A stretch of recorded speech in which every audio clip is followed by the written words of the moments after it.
Hello, welcome to the October 5th, 2021 Club Cubase live stream. We'll get started in just a couple minutes. I'm going to do a quick audio test here to make sure everything is coming through on my end. Bear with me just a second.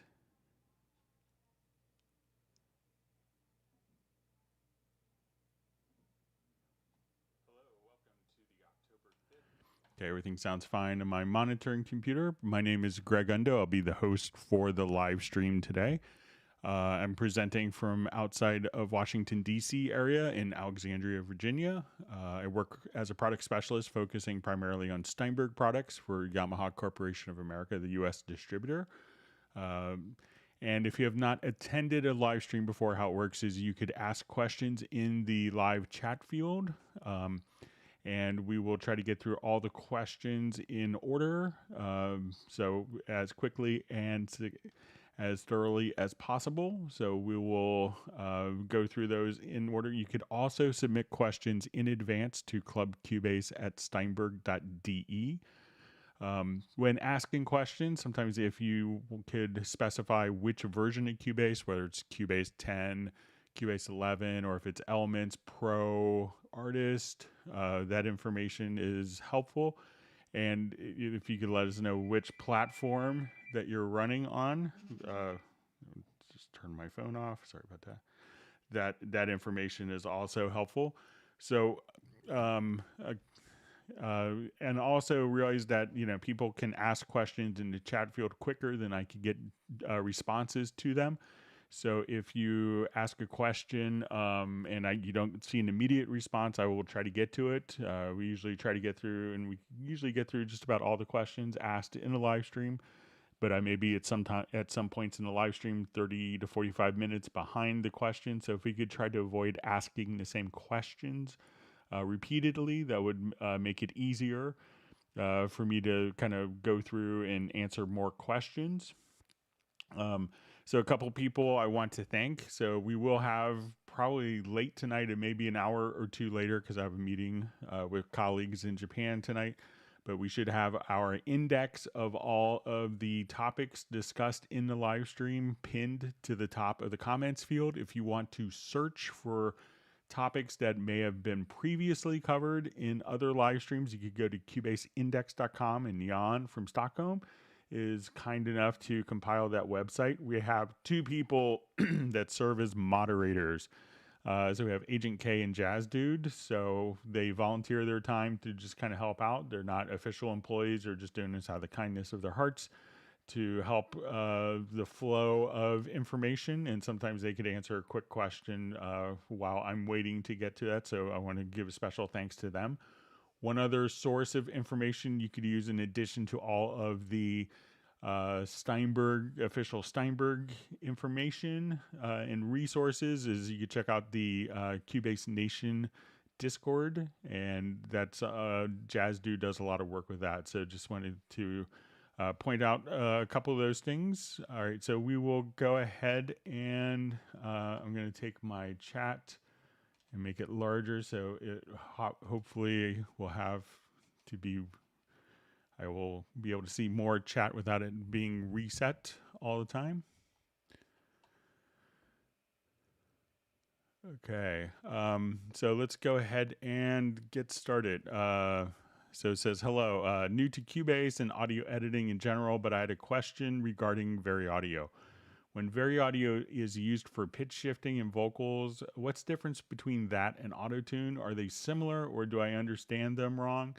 Thanks for the help. So when we do Variaudio, what it's going to be, I think if you use it, with Variaudio, we could think of this as probably like the graphical mode of, what you might use. I think what Auto-Tune would call the graphical mode. So if I wanted to come over here and kind of graphically edit the pitch of the audio, so if I wanted to look at my vocal and be able to see the vibrato, to be able to edit those things, or just to come over here and, just to center the pitch of particular notes. So, in this essence, they're going to be very similar, but Auto-Tune is kind of like a plugin that you have to kind of work with. and Variaudio is part of the program. So if I come here, I could now just, come over here and do all of my undo history, and everything that we've done will automatically be incorporated. So I think you'll find that the Variaudio has, a level of integration, that you won't get with other tuning tools, because it's going to be so deeply integrated. But in the end, they both will allow you to kind of fix tuning anomalies or tuning issues in vocals. All right, so we have Mr. Morpheus checking in, and his question is, hey Greg, I have a session open, but I want to import my special quote mix template unquote in an open existing session. How do I do that? So if you wanted to take, like, if you had like very similar tracks on one mix session, what you could do is just say, I want to import, and we will say tracks from project. And at this point, we could just choose the tracks from the project, like as your mix template. So say if I just wanted to come here, we will select our particular track. So, and we could import different types of data. So in this case, if you wanted just kind of like the, the effects, as well as the, EQs and channel strip settings and volume and panning, but we don't necessarily maybe don't want to import the events. At this point, we could just for the track data to be imported, you could probably just uncheck events and parts, and then there's also this select matching. So if you have kind of the same tracks from one project to another, we could just come right over here and we'll say we want to select all of the tracks, and these are the different tracks that we could put in. And we could put these to new track, but if I click on select matching, these will go to the tracks that have the same names. And then once you do that, you could import all of the, at that point you could import, all of the settings from the mix status of one project and apply it to another project. So once again, start that process by going to import tracks from project, select that particular project. You probably want to unchoose events and parts, select all, and then select matching. Okay.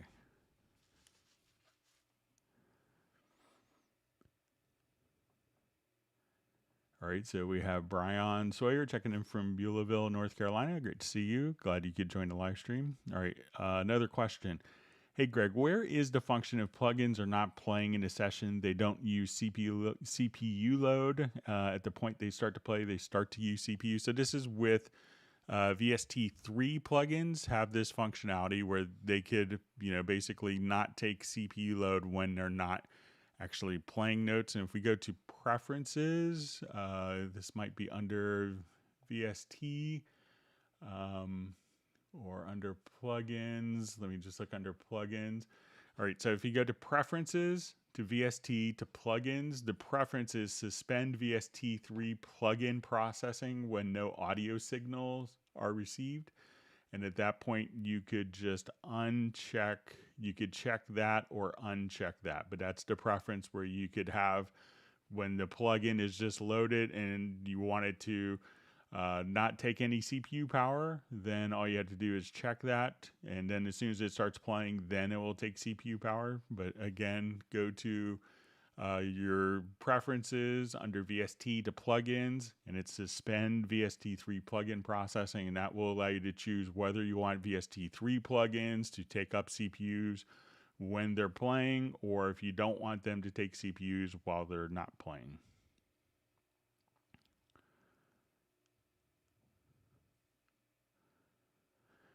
Okay, so we see question. When creating MIDI channels for Contact, I disable all the tracks and re-enable. The inputs on the MIDI track says missing input 1, even though I connected them properly prior to disabling. All right, so... Okay, so I don't have an instance of Contact, but I think...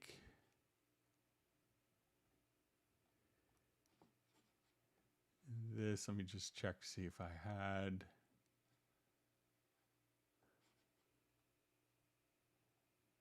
Okay, so let's say if we have, I'm going to add an instrument here. I'll just do a Hallian 6, which will be very similar.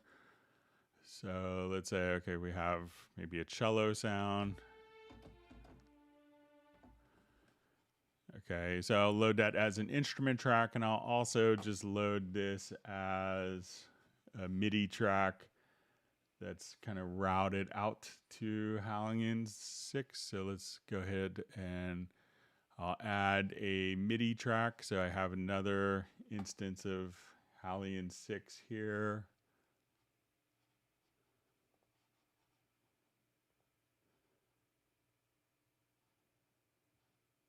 Okay.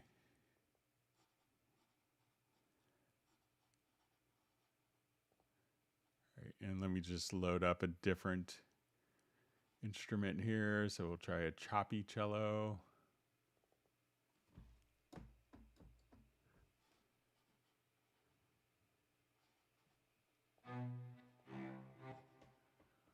Okay, so now I will come over here. So let's say we have our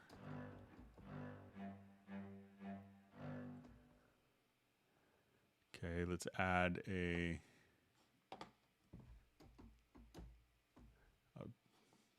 just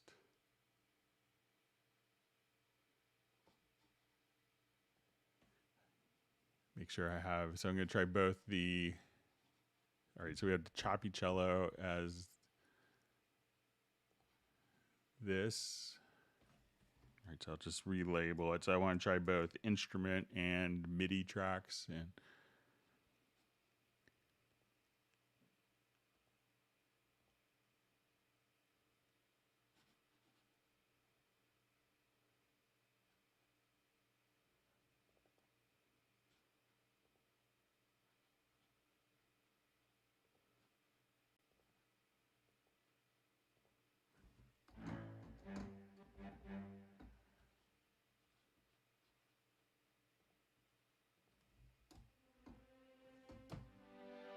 all right, so let's say this is going to be our instrument track that's loaded as choppy cello.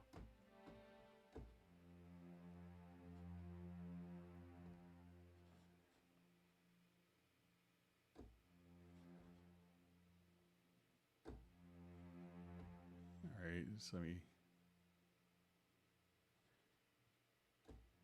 all right, so I'm just going to add another one. Sorry, just to make this.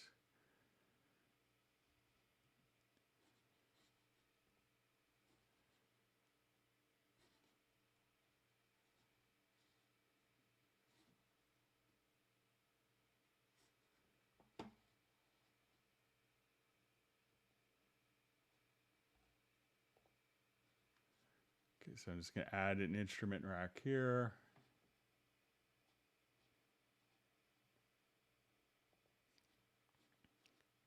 And we'll create a MIDI track.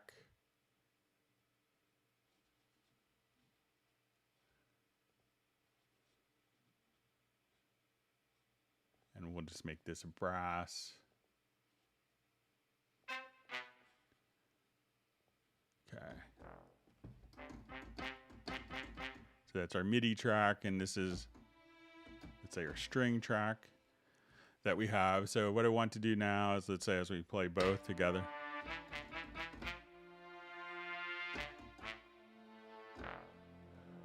Okay, so I want to disable these. So I'm going to right click and we'll disable both of the tracks. So now they're not taking any CPU and the instruments are kind of unloaded. So let's say if I do my instrument track here, we could choose to do, so I will choose to re-enable and see if we get this track to play back. So we have our strings playback, and let's enable our brass.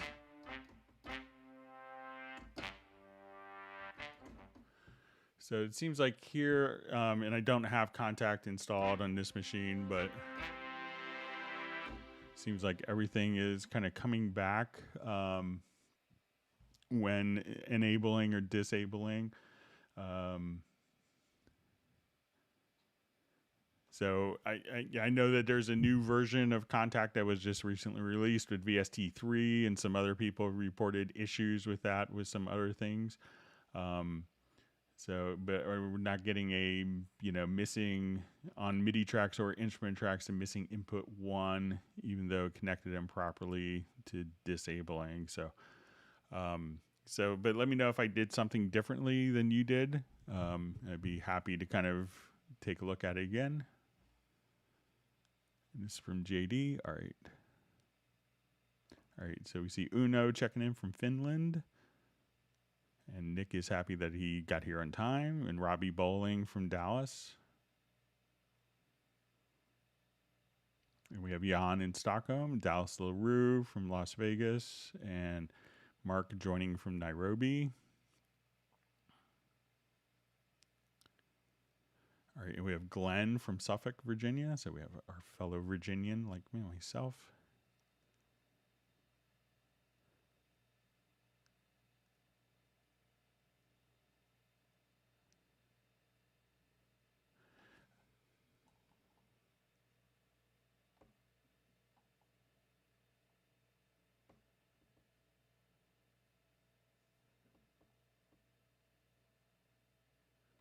Okay, just finding my spot. Sorry about that. Okay, so we have a question. Is there a way to automate parameters that don't automatically create a lane when you hit the right button? I'd like to automate LFO depth on Omnisphere, but can't find a way to create a lane. So generally, one of the things you could do in just about any instrument. So let's say if I add an instrument track, and I will come over here. Let's go to an Anima preset here. So if I wanted to take this, let's go to the macro. So a lot of times what you could do with VST plugins, and this could be up to the plugin if it's implemented, but if you come over here, a lot of it is you could assign to different automation presets. So if you, let's say, if we're here, one of the things, if you're looking for the automation lanes for particular elements, so you can say, okay, I wanted to adjust, this filter. So a lot of them you can just say, okay, so we could assign the automation here, but as soon as you go into the, let's say, into the automation panel and go to settings, there's going to be a reveal parameter on right. So once again, under settings, just come right over here. And now anytime that you're kind of automating something, so destroyed the song. All right, so now when I come here and I just choose to automate the parameter in the instrument, that particular plugin parameter will just kind of show up directly, right there once the reveal parameters. But you could also just kind of come here and you'll see more, and then just kind of do a search. So if you're looking for like an LFO, maybe just kind of come over here and you could just start typing in the parameters, and you could probably filter it. And sometimes you may notice that you may have to go to the MIDI channel and, to different MIDI modifiers, but try just to go into the search here after hitting more and then just kind of searching, or move the parameter and be able to just have that captured once you have the reveal parameter on right setting, and then you should be able to find it. And if you have automated stuff, you could also just come to that particular track, and in the automation, just say, show used automation. And at that point, that will open up the lane if you tweaked it. So if you wanted to edit, but if you can't find it, just try writing automation, select the track, and then from the automation panel, just click on show used.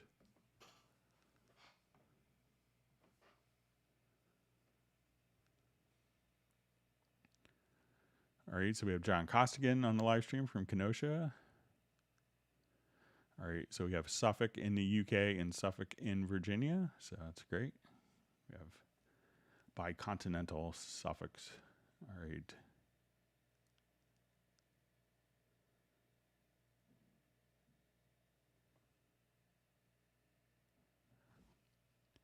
And throughout the live stream, if you learn something new, make sure that you actually do hit the like button. So, and if you haven't subscribed to the channel,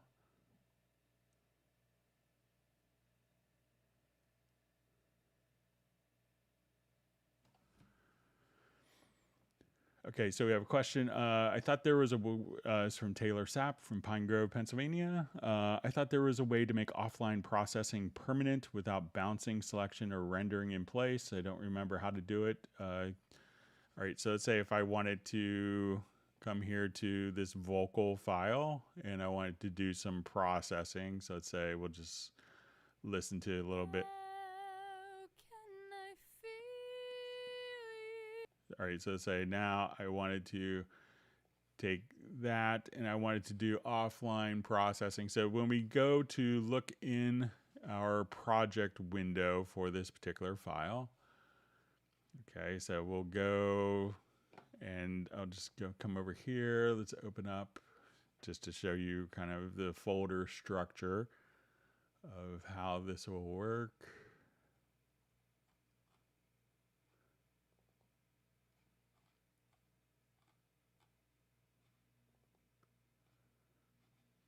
Okay, so right now we see our audio file where we're going to have all of the audio directly there. All right, so we're going to have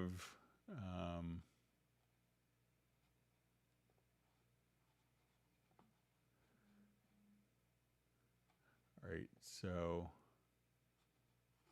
I'll just do this on a cleaner file just to show it. Bear with me just a second.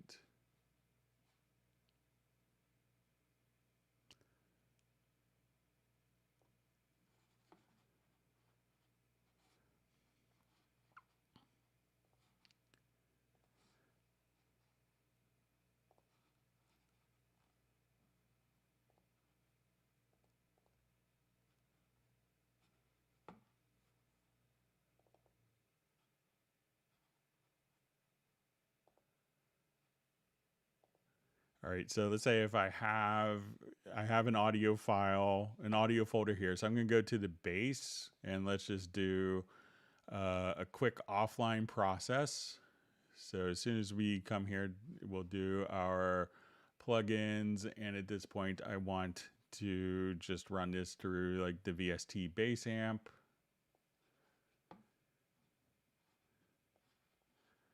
So if we have auto apply, it's now rendered that file. And I think when we go back to our Finder, we'll see the actual audio folder. The new audio file just shows up in the edits folder.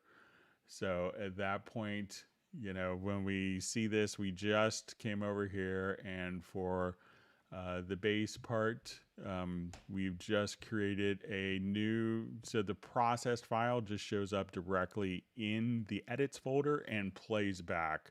So it is rendering the file, you don't need to do it, but if you wanted to hand it off to someone, look inside the edits folder that's automatically created.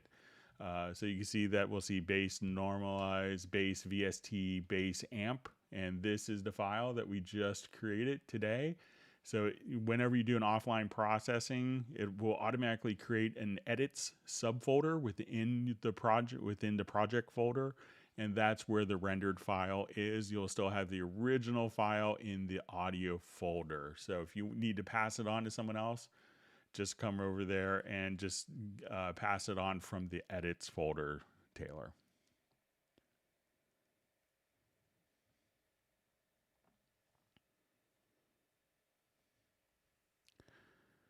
Okay, so we have a question from Ted Springman from Sherman Oaks. It says, I have a Thunderbolt dock with two SSD drives for audio and sample libraries, and I'm out of sample space. I want to replace the SSD with a very large standard drive, but will Cubase remember its path? So if you have the same drive letters or the same drive name, Cubase should automatically do that. But if you don't, if it's going to be, let me just make sure. So if it's kind of for all of your sample libraries, it could be up to the individual instruments to automatically, you may have to define within the particular instrument, where to look for its samples.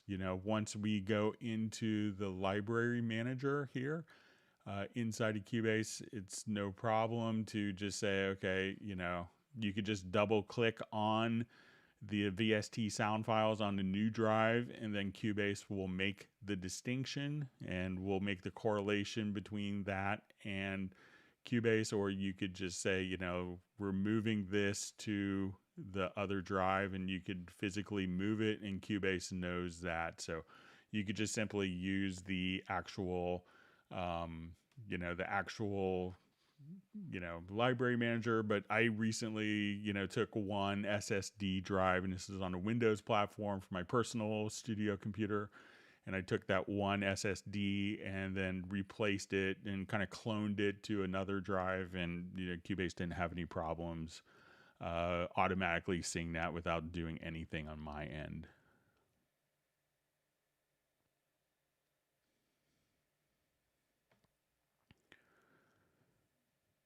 Okay, so we have a question. Is it possible to select multiple audio events and edit their audio warp on a single go? So currently the audio warp is going to be working on a single part in the sample editor. I know it's a long-standing feature request, so hopefully we'll see that coming soon, where we'll be able to kind of do audio warping on multiple events at once. So, but currently it's going to be on a single event. So. And I know that the product planning and developers are aware of the desire for having, having the ability to do multi-track audio warp.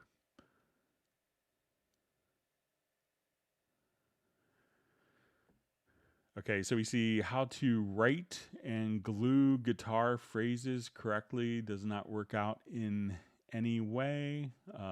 So I'm not sure if it's a audio part or a MIDI part that you're using. But if you have, different, let me just open up a file that might have different audio recordings in it.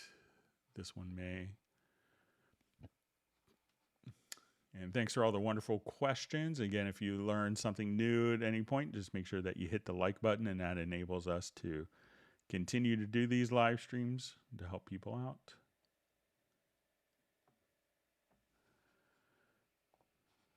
Okay.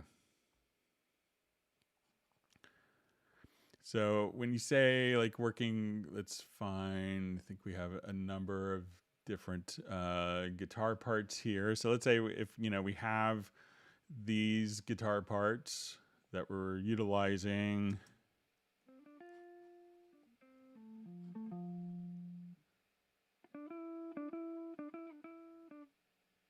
Okay, so these are all like different little recordings that were pieced together. So if you wanted to kind of keep those as an entity, you could just hit Command or Control G, and that would group the elements. So as soon as one is moved, that you have the ability to, move them all together. So without necessarily gluing it, so when you glue events that have been cut up, it could place it into like the part editor. So if I wanted to come here and say, okay, I'm going to get rid of that, and I want to move this over, and now I wanted to glue these events, this could take you into the part editor. So when you double click, you may see kind of a different editor than you're used to. So this could be kind of more for assembling multiple pieces or multiple takes of audio together. But if you instead of gluing, what you could do is, just come over here and either, if you've done a number of edits, You know, you could choose to, if you wanted to turn this into, to glue it to one audio file, you could just come over here and just say, okay, I want to do a render in place. And you could just say, okay, I wanted this to just automatically render in place, and we could take that. Or you could go to your audio menu and just choose bounce selection. And now, instead of it being kind of, you know, assembled of multiple events and multiple parts, you know, this would be one nice contiguous event. So you could do that either from a render in place or a audio bounce selection.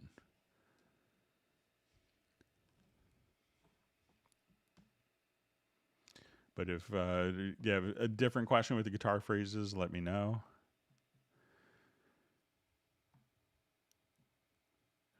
Okay, we have a question. Is there a pared down version of Cubase that could be used in a tablet? Yeah, so we have a program called Cubasis, and that works for Android, iOS, as well as Chrome OS. So, and you could take your projects from Cubasis, and we could think of it as a pared down version of Cubase for tablets, and you could also run it on your phone as well. And then you could export that, and if you kind of were using that to capture ideas, at that point we could come over here and just, you know, go to File, and you could import your Cubasis project and do more work with it in directly inside of Cubase. So yeah, so look for Cubasis, Cubasis.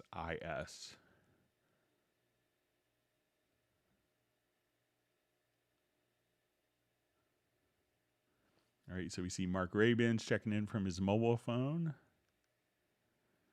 Tim Weinheimer's at the Cubase gym working on his Cubase muscle memory, so that's good. Glad you could join us, Tim.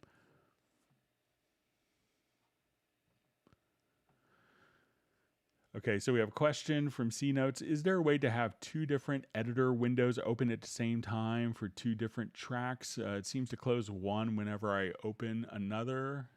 So let's say if we want to do this, I'm not sure if it's for MIDI or audio, but often we see this more for MIDI data. So let's say if I wanted to look at this Rhodes part, and let's say I wanted this to be in its own window, and I wanted to look at another part. So let's say if I go to a bass part, that often that may close. I think if we go to preferences and to editors, so we could just choose uncheck the editor content follows event selection. So let's say I had that unchecked. So now I could see this editor, and I could also see this editor simultaneously. So again, just go to the preference under editors and uncheck editor content follows event selection. And then you should be able to open up multiple MIDI editors and see different parts on different parts of the screen. So let me know if that works for you.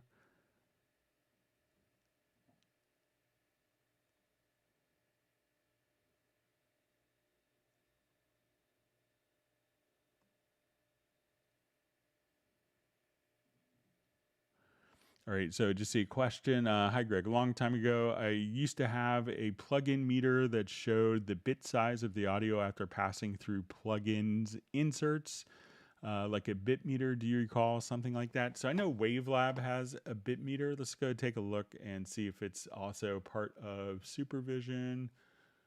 So let's say...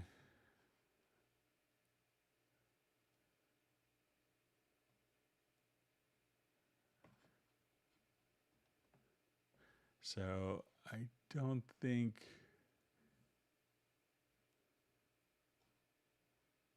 Yeah, so I don't think that, you know, the function I'm thinking of is just part of Wavelab. It's the only place that I saw the bit meter. But generally, anytime, you know, regardless of, it's, you know, may not be as relevant in Cubase, because anytime that you instantiate a plugin on a file, it is actually, you know, just showing the actual you know, everything is in 32-bit floating point already. So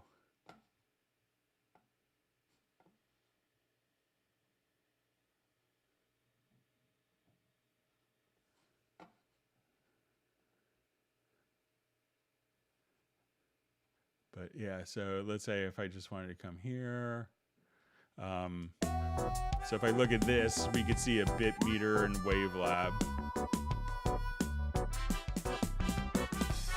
And that can make sense because when you're doing like a mastering project, at that point, you know, you may not know if it's actually a 16-bit file, 24-bit, or 32-bit file. So this will kind of give you the indication in Wavelab. But anytime that you alter the sound anyway in Cubase, it's automatically going to be in 32-bit floating point.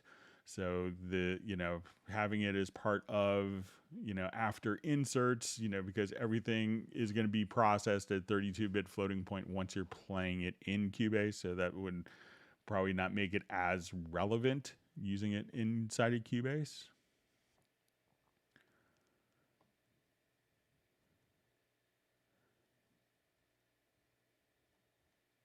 All right, so we see Cedric checking in from India. Thanks for joining us. All right, and we have Soren from Sweden.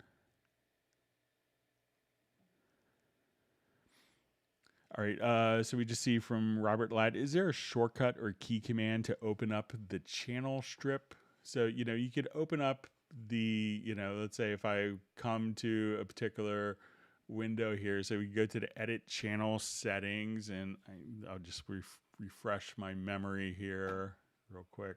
So I'll just say,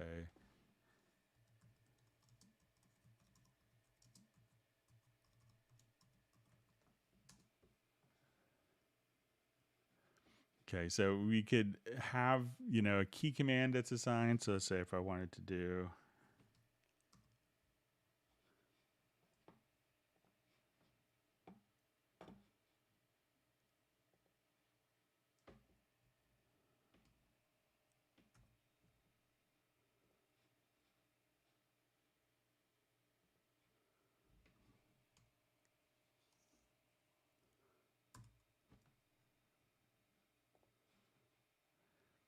so now I could come over here and see if I remember the keyboard shortcut I just did. Bear with me just a second.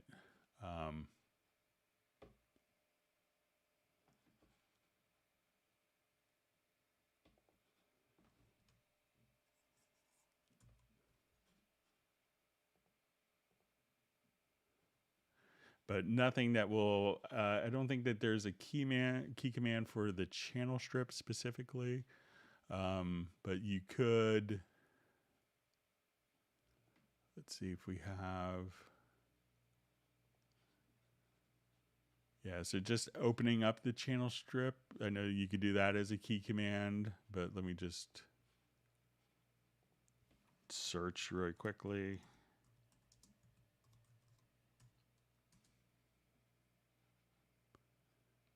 I think that's in the main mix console.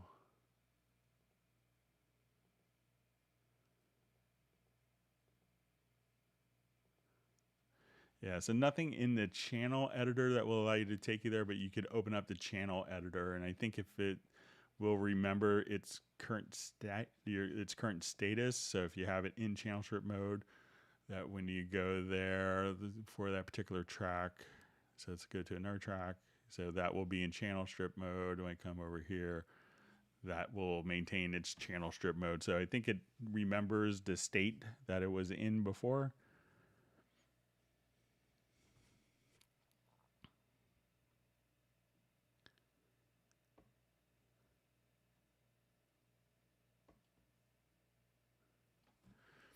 Okay, so we have a question. If I get the crossgrade from Cubase 11 Pro to Nuendo, can I still use Cubase for music and Nuendo for post, or Nuendo can do everything that Cubase do for music plus post? I'm a little confused. So it's basically, you know, all of the features in Cubase except for the VST transit, which a lot of people don't utilize, will be available. So all the general Cubase features, you know, pretty much all 99.99% of the Cubase features are in Nuendo as well. So it's kind of all the Cubase features plus the post and Dolby Atmos and ADR and reconforming that you see inside of Nuendo. So we could think of it as Cubase plus all of the, you know, specific Nuendo feature sets. So it will disable your license, but you can, you know, your projects will open up. So.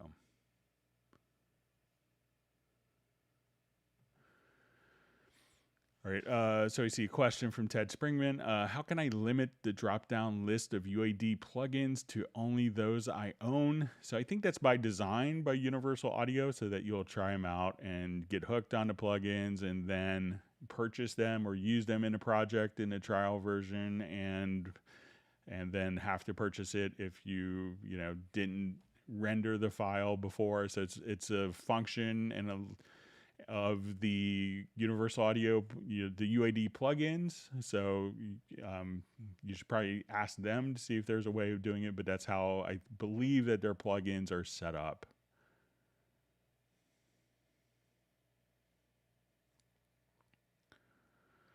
Okay, so we have from Jan, question on the arranger track. How do I keep the arranger track? The edit page on the top disappears every time I click on the project window. There's no keep E window on the top. What do I miss?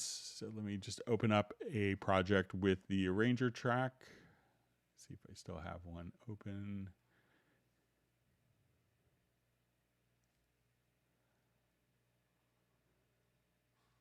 Okay, here we go.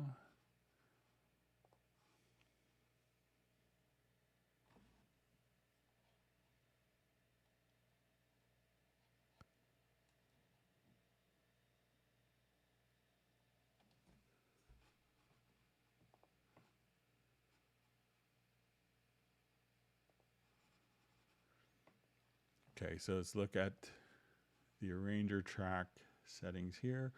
All right, so if you wanted the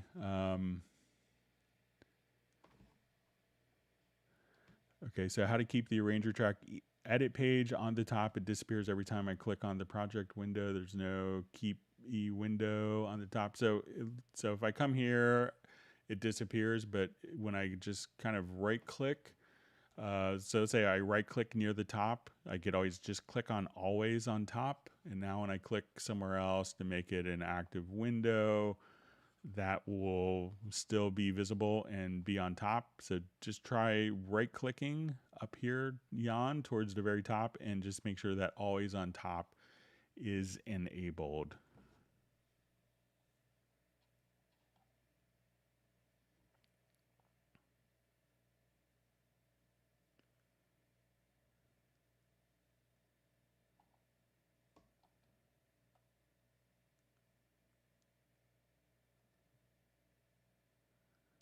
Okay.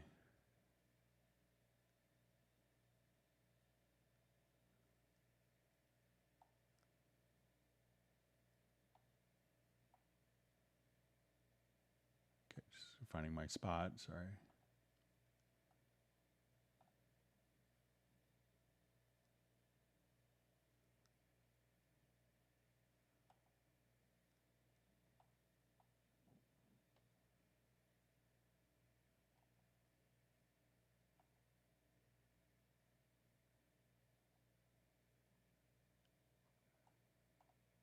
See, I have lots of questions in my future, just trying to find my spot here.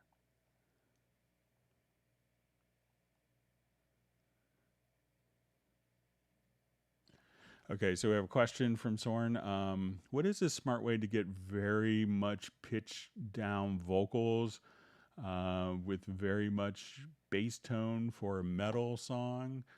All right, so let's come over here, take a look.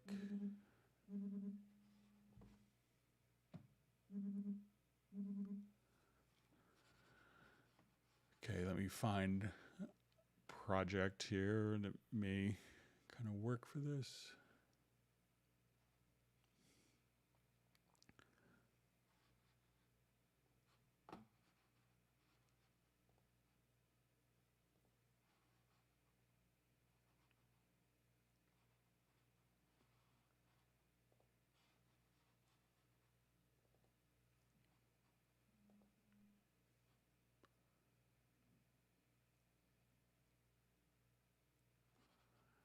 Okay, so let's say, sorry about turn that on kill.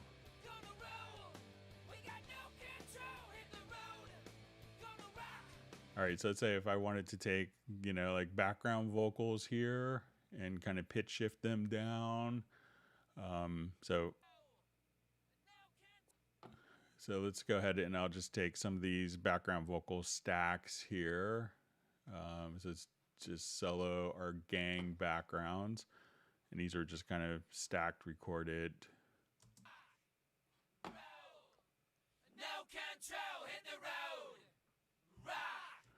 So if I wanted to take, you know, some of those down, what I could do is just go to, you know, one is, let's say, okay, I'll just solo this. So I'll take these both here. And if I wanted to just select these files here, you know, we could just transpose down. So let's say if I want to do this.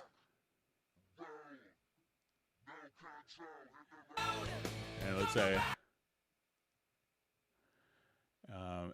let's say, if we wanted to just solo those.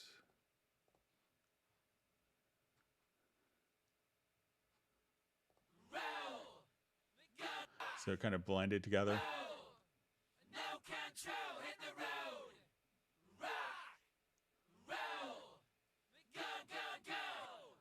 So, you know, you could do stuff like that just by selecting the tracks and then transposing down, you know, so hearing that kind of in context.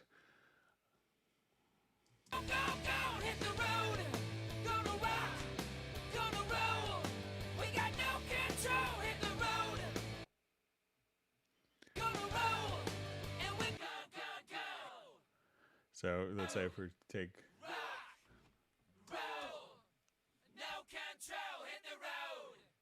so just coming over here, just dropping it down like -12. So if you want to thicken stuff up, that's one way of doing it. Some people will, you know, just take, you know, vocals and drop them into the sampler track. Hit the road, hit the road. And we could just put this into audio warp. Hit the road, hit the road. Rock, roll, hit the road. And then you could even come over here and just put it into monophonic mode. So if you wanted to hit the road, rock, and play it. No control, hit the road, rock, roll, go. And just kind of play it like that. So those are a couple of techniques I've seen people utilize for doing stuff, you know, kind of to drop vocals down for metal stuff. So there's pretty common techniques that a lot of people use. All right.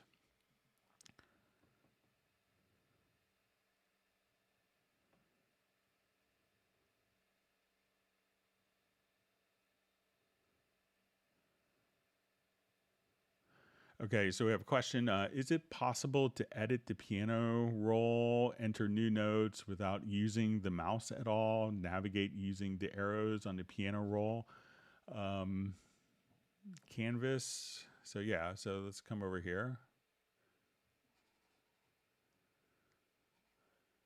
Let's say if I wanted to put in, you know, even, so let's say we'll just do a quick synth part.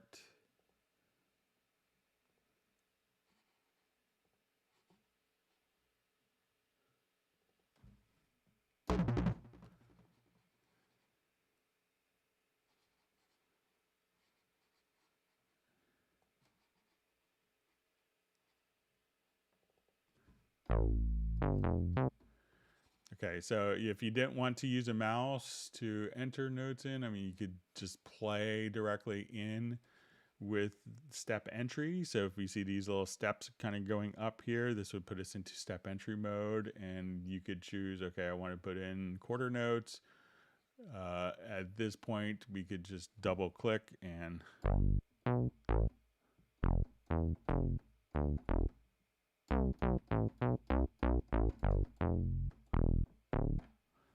So if you wanted to just kind of play that, you could just say, okay, let's come over here.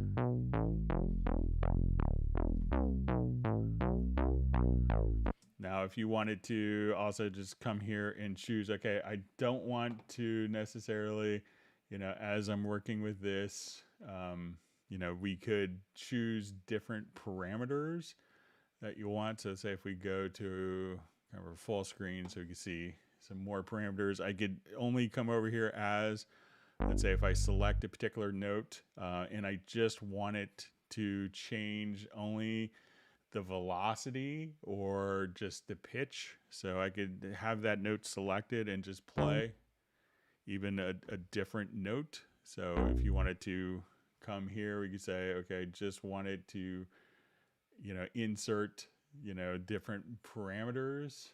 So if we wanted to do MIDI step input, you could do stuff like that. So, check out this step input, and then you could, enter notes without the mouse pretty easily within the piano roll. All right, we see Jazz Dude saying, don't forget to smash the like button.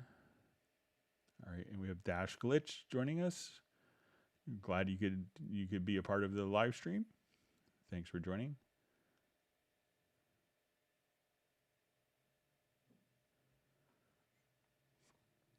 Okay, we have a question from John Costigan. Hello, Greg. Hope all is well with you and yours. We're doing great. Thanks for asking. How can I go back and add standalone operation to Groove Agent 5? I neglected it when installing the instrument. So if you just install the instrument, generally it will just automatically show up, and the actual download for Groove Agent 5 is pretty small. The content that comes with it is the large part. So, and then it will just show up under like your application. So if I wanted to come here, I could just start my Groove Agent as a standalone plugin. So if you, just make sure it's not installed in your applications, but probably if you just install, and I know, you had some confusion with some of the libraries of, doing, between Groove Agent 4 and Groove Agent 5. But, if you just download just the installer from the Steinberg download assistant and just run that, and then choose, allow it to install if you chose not to specifically, but I think it will do it by default. But check under your programs in your Windows machine, John.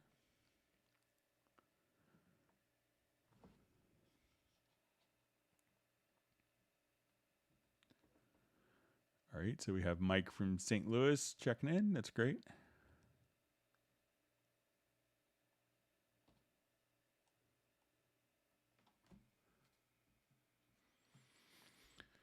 Okay, so we see what's the easiest way to have one MIDI track control multiple VSTI? So, there's a couple ways of doing this. One is to, if you wanted to just play, so I'll just do a new project here.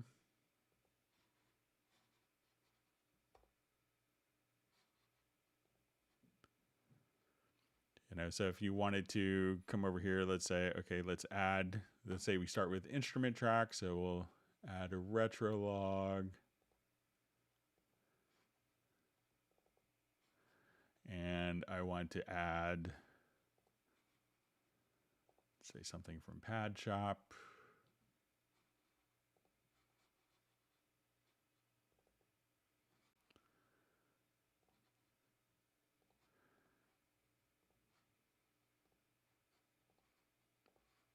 We'll add one more.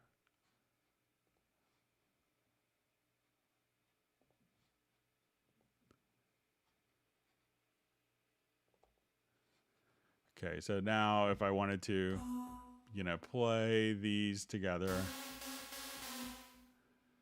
All right. All right. I'll find something a little nicer sounding for Pad Shop here real quick. Hang on.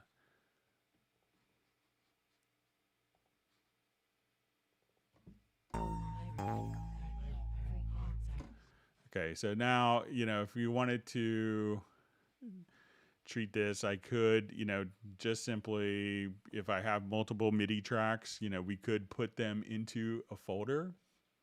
And now I could, just record the folder, and this one track would be sent to multiple destinations. So once we, if you want to record, in that particular folder, I will just kind of come right over here. So I record on one track.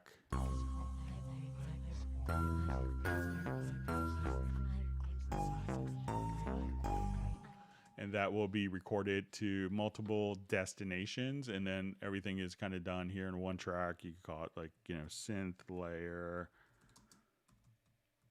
So the 3 tracks are still there. Another method, if we add instruments. So let's say if I come over here and we have instruments, and we could do this with MIDI tracks. So let's say I had,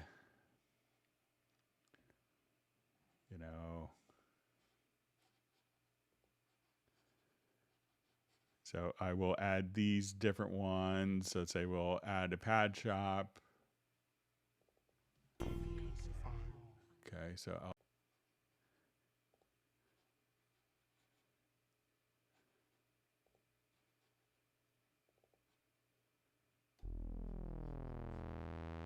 okay, and let's add one more rack instrument.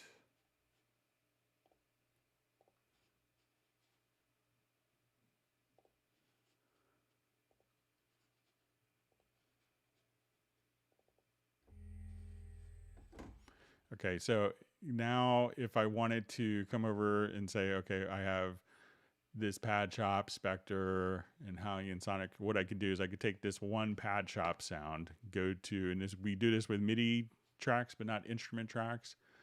And then I could come over here and say, okay, I want this to go to,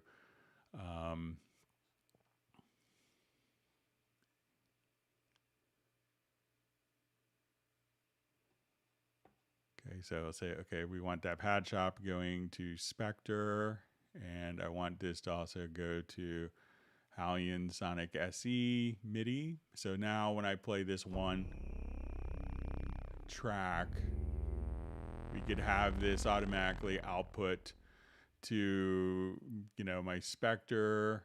So I could have the pad shop sound layered with this. So, if you use MIDI sends, at that point, we could just send this to multiple destinations. So if I wanted to layer up to 4 sources, we could just do it as MIDI send right here. So let's say, okay, now.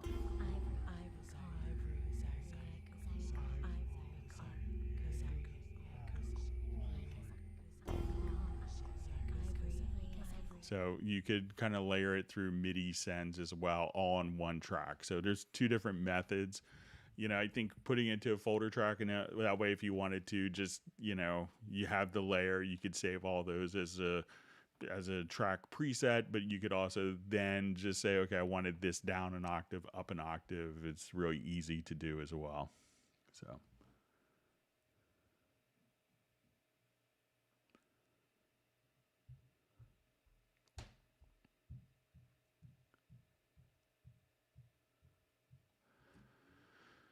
Okay, so we have a question. How many channels can we stack in one file when we bounce to multi-channel files like 5.1 or 7.2? So, if you're doing, if you're doing stuff with ambisonics, you could do, so once we come over here, we could say, okay, we, for kind of if you're using ambisonics, I think you could get more tracks, but, Cubase for traditional sound will do 5.1.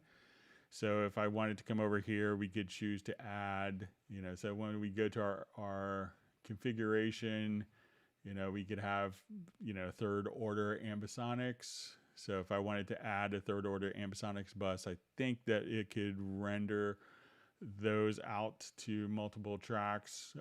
But if you're doing non-ambisonic stuff, I think you're going to, probably just do, this will give you 15 channel interlead, but if you're doing like a traditional surround, it will do 5.1.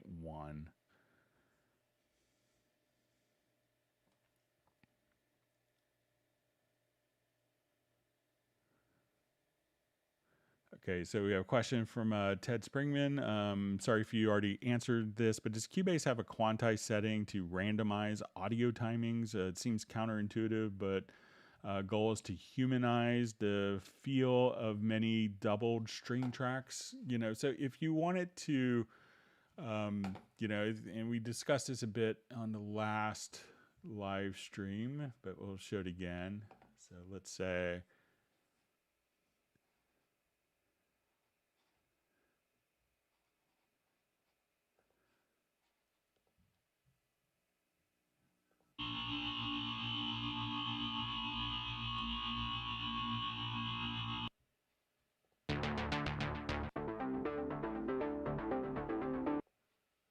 okay, so let's say we have this, so what you could do, I'll just find a drum loop as well, just kind of show this a little.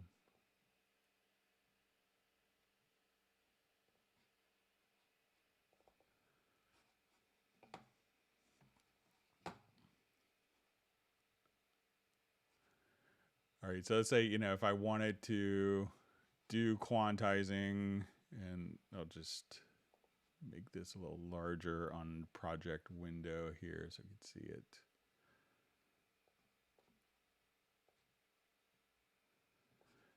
So, once we go to like the audio event here and we go to the quantize, we could choose to do, the audio warp quantize. And at this point, like if you want it to be, just make sure I read this right. But it's good to humanize the feel of many doubled string tracks, So, what you could do is just come over here and like, if you had this, you could add a swing feel here. So let's say, okay, I want this to be quantized to eighth notes and I want 21% on this. And we could also add kind of a catch range where I don't want it to be quantized if it's like this close to the beat. So if I have that selected, and we have the audio warp, at this we could just come over here and quantize, and you may have noticed that had shifted here. So let's zoom in just as we make a change here. So let's say with eighth notes, but let's say I'll do quarter notes and we'll quantize that. We can shift the position, but you could just kind of choose different swing values for one versus another to kind of get a humanized effect. And if it's kind of random, random kind of never fits musically.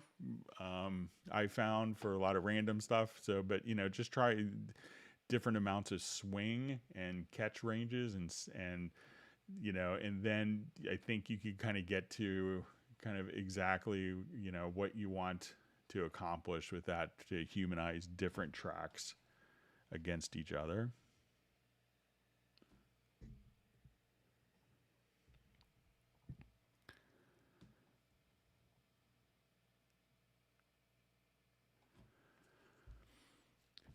All right, so we have a question from Billy. Hey, Greg, hope all is well. Is there a way to revert an audio event to its original state after it's been warped or edited in various ways? Okay, so let's say if I have come here and I'm doing my warping, so I've come directly here in the sample editor, and I start moving things around, and let's realize I just did like horrible things and I've destroyed the file. If you just click on reset here, right in the sample editor in the audio warp, click on reset, and that will take you back to square one where you started. So all you have to do is from the audio warp tab in the sample editor. And if you don't see that, just make sure you double click on the event, and that will change the inspector to the sample editing inspector functions, and then just click on reset under free warp. All right, so we have Shiv checking in from India. Thanks for joining us.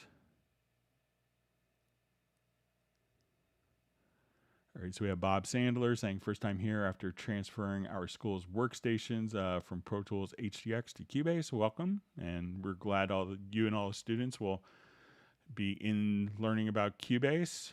It's a wonderful choice.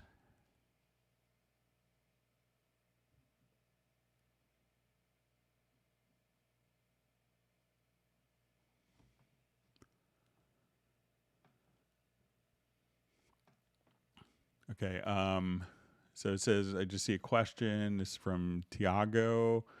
I work with choir aligning time in vocals. Audio alignment solves partially the problem. When using free warp to align, some changes are not kept. Tried bounce, render in place, didn't work. So let me just open up kind of a little classical thing. It's not a choral recording, but we have some of the same.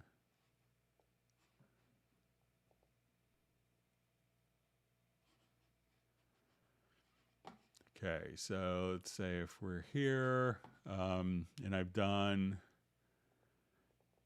warping across multiple parts here. So let's say, okay, I'm done here, move this, and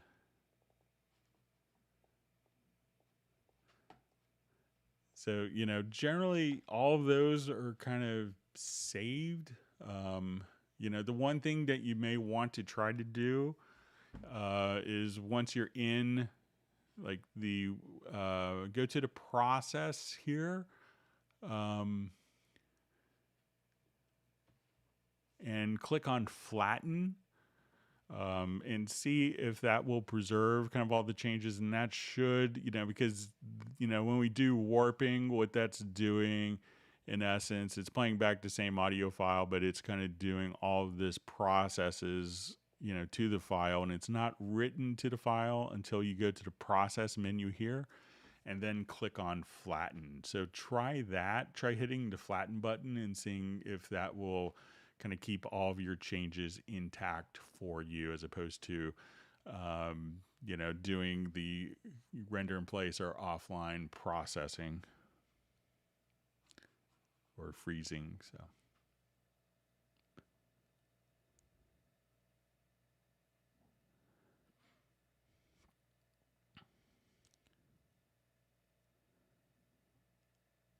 all right, so we have Steve Moulton checking in from Massachusetts. Thanks for joining us. Okay, so we have a question. Hey, Greg, can you please show how to use a limiter in Cubase? So generally limiters will be kind of run. I'll do something horribly inappropriate. We'll put a limiter on classical music here. But let's say if I want to take this, I'll go to my master bus here. And I could just put even a limiter right here. So let's say brick wall limiter.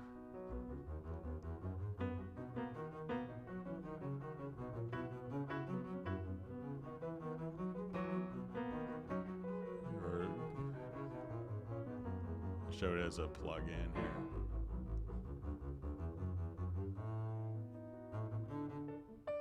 So just come over here to dynamics.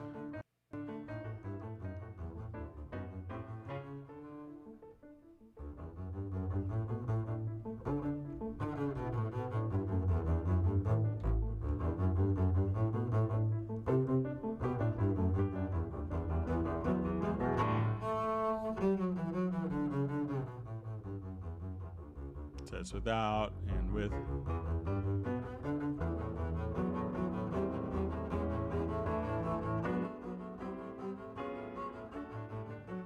So, generally, you could run it on individual tracks, but if you do that on too many sources, you'll find that your mix is kind of fighting itself. So often people will put it like post fader insert on the master bus, and just kind of play around with it. You can tweak to taste.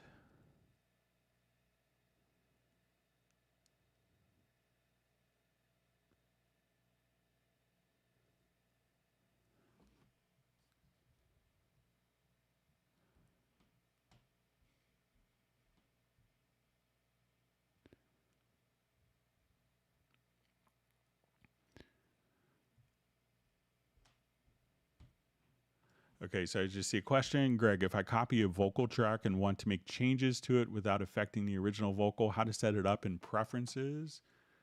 Okay, so let's say I copy this track here. So we'll go to preferences, and I believe we go to editing, and under audio, there will be on processing shared events. So on processing shared clips, we could choose to create a new version. So at that point, I can come over here and do processing. So let's say with that enabled, I can come to this audio file here and do something like, okay, let's just reverse the audio, and that will reverse this one without affecting this one. So the preference to do that is again under preferences to editing audio, and you'll see on processing shared clips, and you probably just want to select create new versions, and that will create a new audio file, leaving the original file intact for you.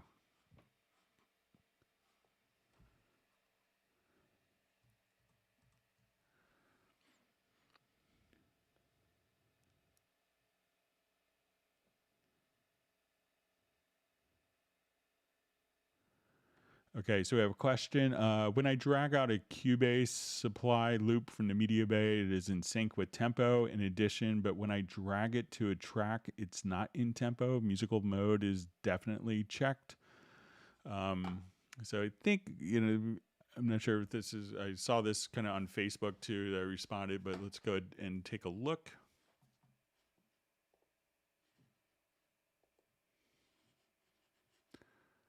Okay, so let's say I have my project tempo at 120 beats a minute, and if I'm auditioning loops,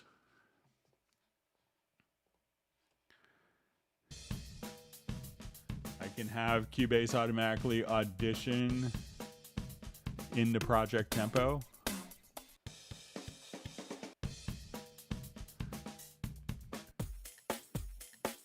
So let's say I double click and we put that in, and I'll just align this to measure 1, beat 1. So now if this is the track is so we have musical mode set in two different ways. So one is we could have the events themselves be in musical mode. So if the event, and we could see that either in the audio pool here. So let's say, okay, this is originally 175 beats a minute. So now I play back. It's aligned to the beat, but if I take it out of musical mode, it's now going to. So it doesn't do that. So, and also make sure that the track itself could be in musical or linear mode. So if I change the tempo now, the track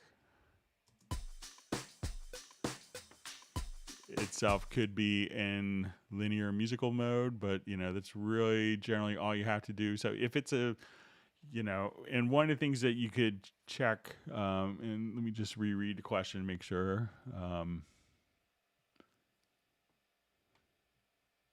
So you're saying it's Cubase applied to musical modes, definitely check. So that's really kind of all you have to do. And check to make sure like what type of algorithm you're on as well. So try just like Elastic Pro Time and see if that makes a difference, because sometimes if you're doing it to pitch or if you're putting in tape mode, that may kind of slow down the pitch as well as trying to make it fit. But try to make sure that that's try Elastic Pro Time as the default algorithm for the stretching. And if you're doing it in like different meter, so most of this will work in 4/4. So if you're doing something like in 6/8 or 7/8, the loops may not be able to, work. A 4/4 loop may not automatically accommodate to 7/8 or other kind of different time signatures.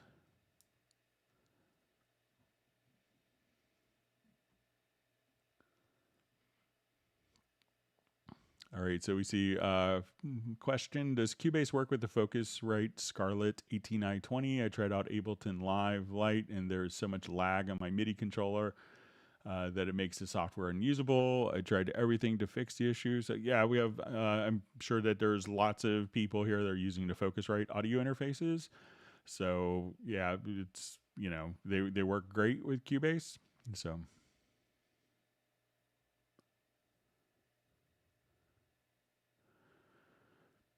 All right. So we see question. Use simultaneously free warp plus Variaudio for vocals. Is there a problem to use one type of algorithm for Project Elastique and one for Variaudio standard solo? Should both be the same?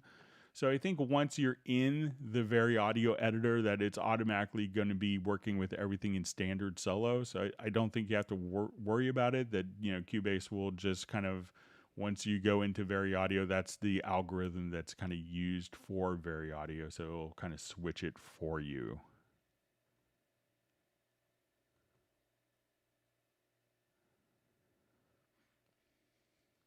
Okay, so we see a question. Is there a way to add notes to a selected event? I know about the notepad, but would like to make a cut on an audio event, then add a note to just that cut. So we could have notes in the track notepad here. There's a global notepad that we could find in the project menu. So if I wanted to have my notes there, and if we wanted to drop what I see some people do, if you wanted a note, let's say if we have this event and we wanted to make like kind of a notation here. Let me just make sure I'm reading this right.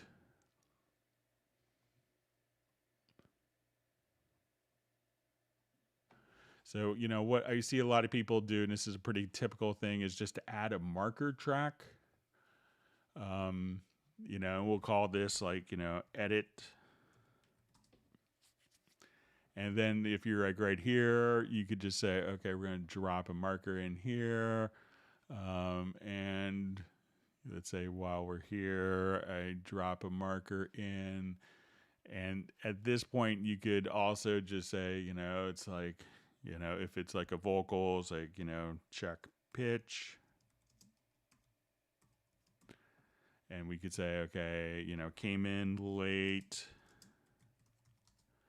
And then you could, have these markers that are kind of right underneath the track, and you could just simply have the notation there, but it's not going to be a notepad within the event, but it could, still kind of reference the event quite easily. And if you label, kind of, what's going on, it's very easy to kind of, you could say, okay, go to check pitch 1, go to check pitch 2, came in late, the 4th time, you could navigate quite easily that way.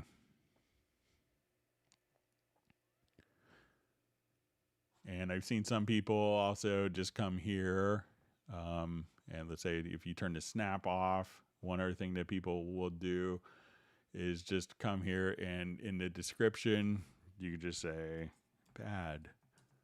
And, so when you go to look at the description of the event here, we could see the notes. You can make notes in names. So I've seen people do that as well.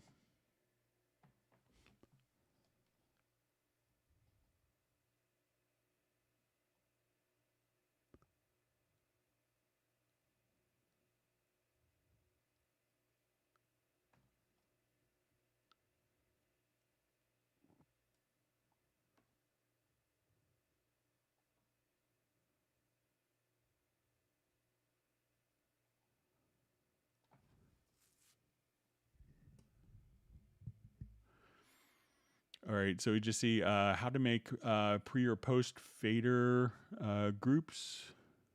So, all right, so let me just jump back to our project here.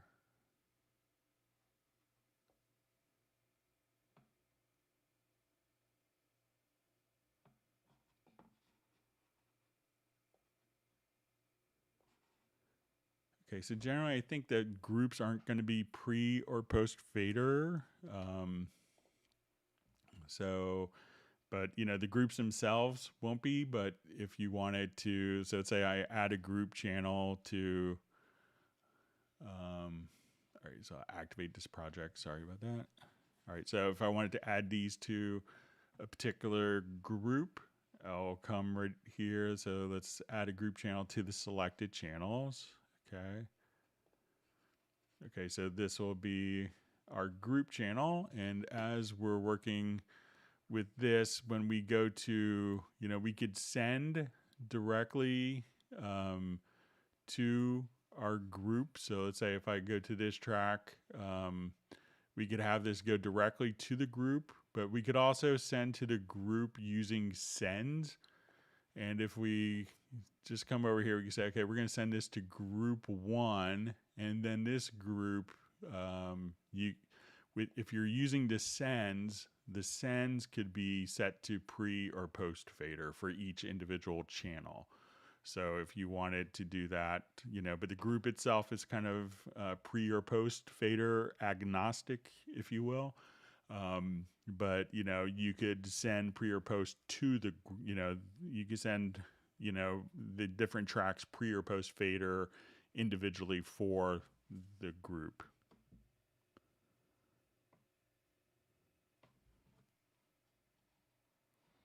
All right, so we have Alexander checking in. Great for you to be able to join us.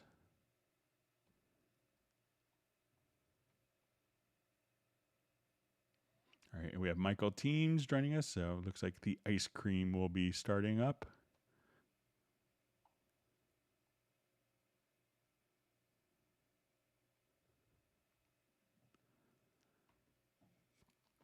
All right, so we just see, I think we covered this in the last live stream as well, but does the Chord Assistant work in chord pads? If yes, how can you answer, and can you answer how to build chords in chord pads with Assistant, like in the chord track?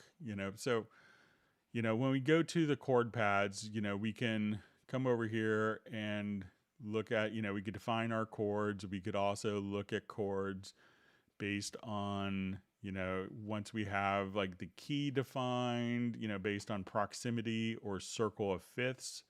A lot of times when dealing with the chord track, so let's add a chord track,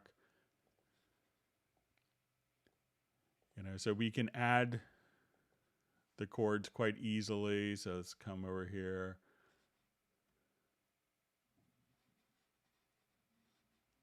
I'll just do this in a new project.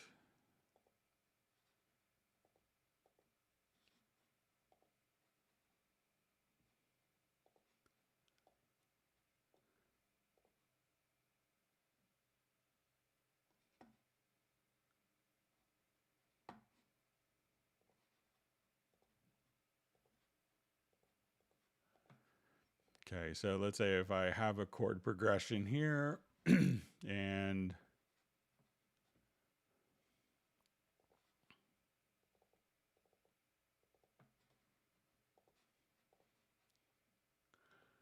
all right, so, if we're talking about the Chord Assistant to generate like a chord suggestion, hang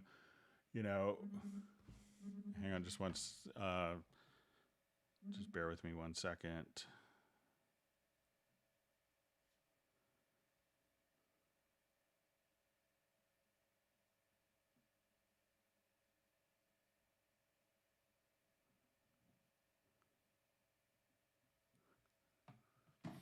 All right, so, when we go to the Chord Assistant here, what this is actually doing is it's looking at the chord before and the chord after, and will suggest chords kind of musically correct for that situation. But the chord pads don't actually,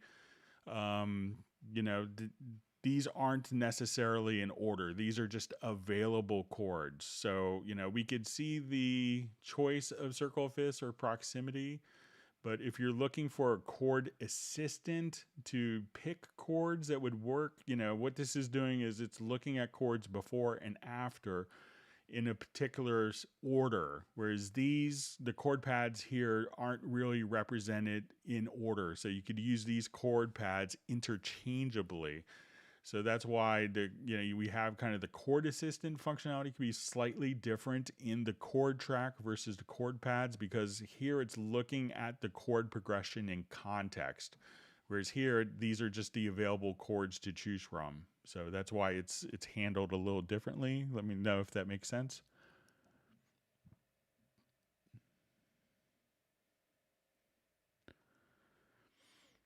So I just see, and if we import a MIDI track and add chord track, does it follow my chord track and notes will be changed? All right, so let's say, if all we have to do is, let's say I'll just imagine we create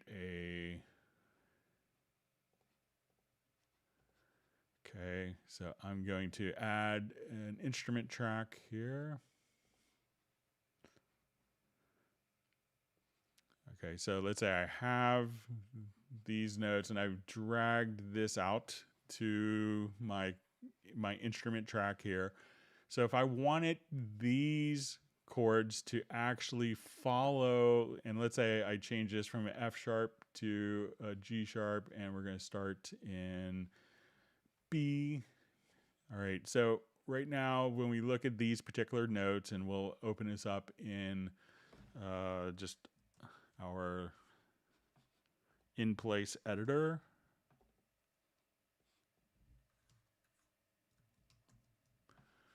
Okay, so when I tell this track to go to chords, so if I wanted this imported MIDI or any MIDI part to follow the chords, what I would then do is, go to the chords here, and I'm going to say where it says follow chord track, and here I'm going to say just follow chords.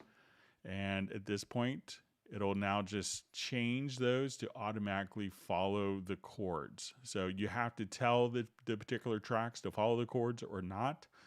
And that's also really helpful, like if you have drum parts and the drum parts are playing and they're not really, like each note will play a different drum sample, but it's not really tied to the harmonic context. Like if you play a chord in a drum part, it may not, you may hear like a cymbal, a hi-hat, and a tom together, but it may not, be a musical chord that's relevant. So with drum parts, you would choose for it not to follow the chords.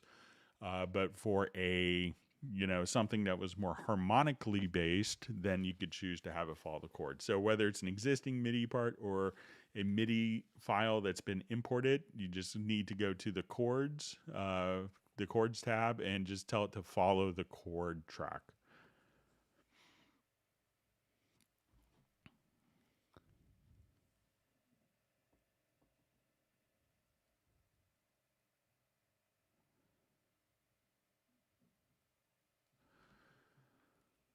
Okay, so we just see a question. Is there a way I can record main stage into Cubase? So if you wanted to record the audio, they're going to be kind of functioning as two different programs, but I guess you could take, if you have like an audio interface, is you could take the output of your audio interface and just simply connect it directly into the inputs of, out of main stage, and connect it to inputs of an audio interface connected into Cubase. There may be some utilities. I'm trying to remember, there was kind of like a software routing utility that could kind of send audio, something kind of like, what Voicemeter is on Windows. For Mac OS, that could allow you to do that. But if you have two different audio interfaces, or take the outputs of one interface and physically connect it in, but that would probably be the best way of doing it. Okay, so we see a question. Do you need a key fob for Cubasis? No, you do not need a key, like a e-licenser key. So it's all going to be handled through either the Mac IO, through the App Store or the Google Play Store. So, but you don't need a USB e-licenser for Cubasis, because most tablets or phones don't have a USB connection. So.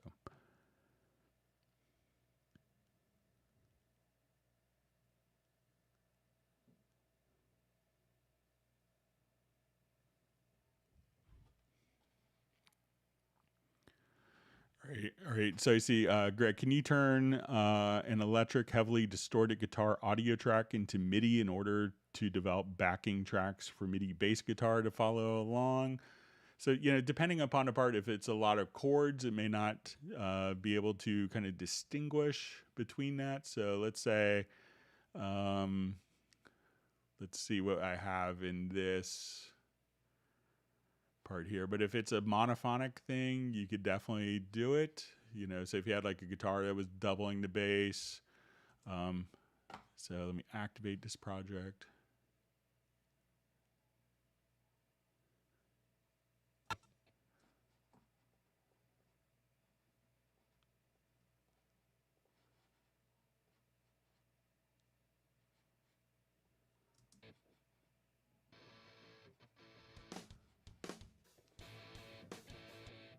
All right, so let's say if I want to, and what you could do, and this is, the functionality for this is really kind of intended for monophonic voices. So if you have the ability of just kind of like recording like a bass, just like a single note, you could do that, but let's give it a shot here. So let's go to our Variaudio tab. Okay, and then I want to turn this into, we'll say extract MIDI.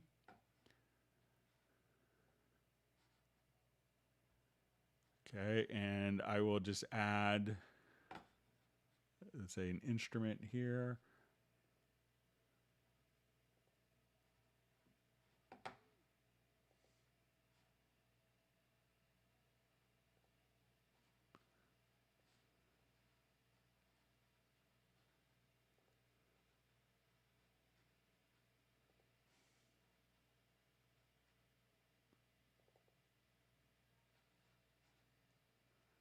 So open up an electric bass part here.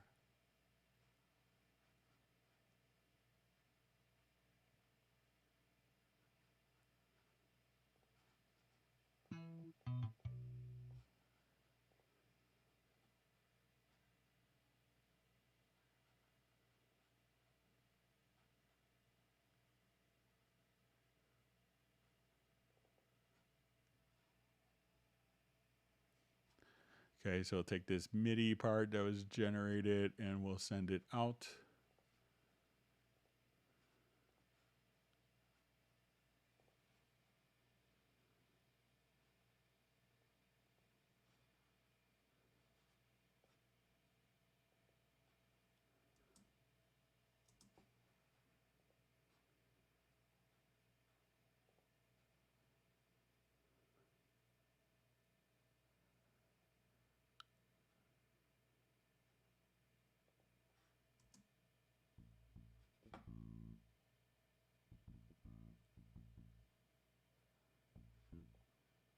So if you wanted to just kind of come over here. So as you can see, if you wanted to just kind of tweak the part a little bit, but you could kind of get some.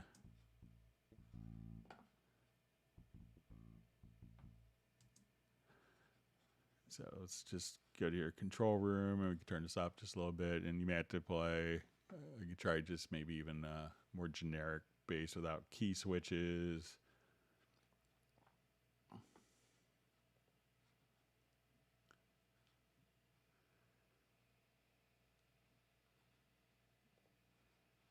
Say if I just come over here to this.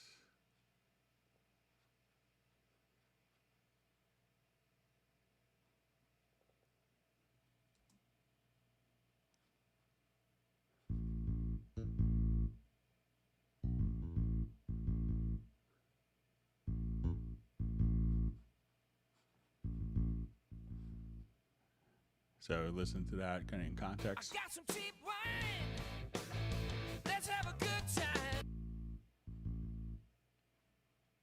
So that's just extracted from the rhythm guitar parts. So you can kind of, work with that and tweak it a little bit, but it's really kind of intended for monophonic stuff. But, as you can see, you can kind of work around it a little bit and get some useful results.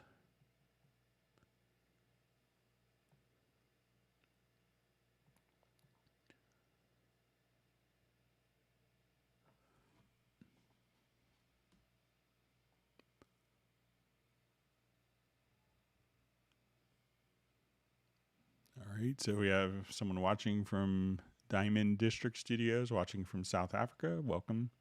Glad you can make it. And we also have from Lapland, Sweden. And Diamond District Studios is considering switching from Pro Tools. We think you'll like it, and you'll be able to ask get all sorts of great support here in the live streams. All right, and we see Sable Winters is on the live stream as well.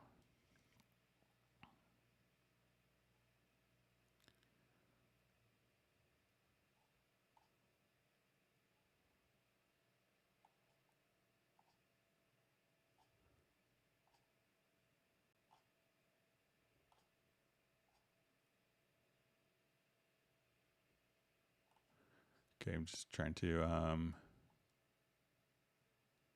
okay. Had a big jump in my chat field, so I think I didn't lose questions. All right.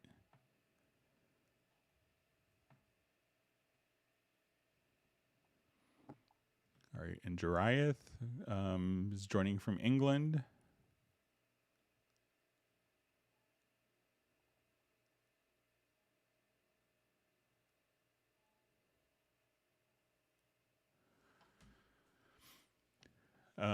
All right, so we have again a question from Ted Springman. Sorry if you answered this, but is there a simple way to clone a CD, complete with spaces between tracks, to send that to the CD plant short of a DDP? If not, is it simple to do a DDP in Wavelab? So yeah, Wavelab, it's really simple to do a DDP. If you're not familiar with that, that's often what would be used for, different CD duplication facilities. So let's see if I have.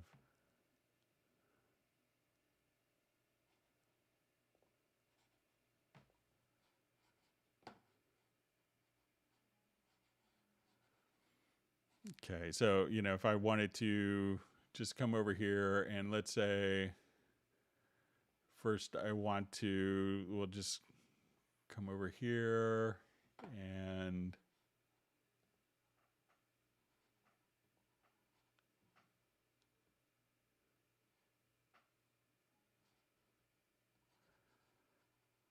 but if we just, want to just, when we go to actually just, burn a CD. So if we start with a new audio montage.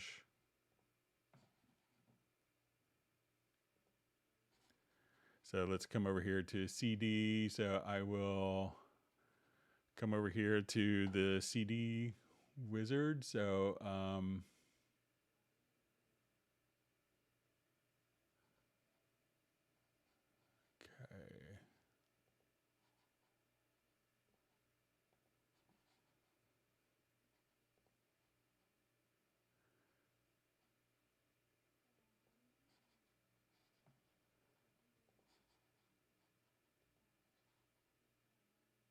So, and then, once you're in here for the CD, you could just, all you have to do is just, when you go to write the CD is at that point, you could just automatically generate a DDP file. So, but that's really kind of all you have to do. So let's say if I wanted to insert audio files here.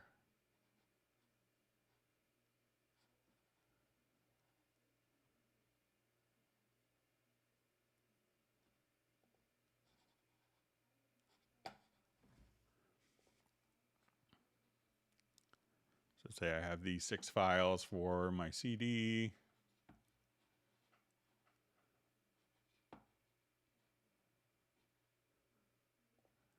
And at this point, I'll just,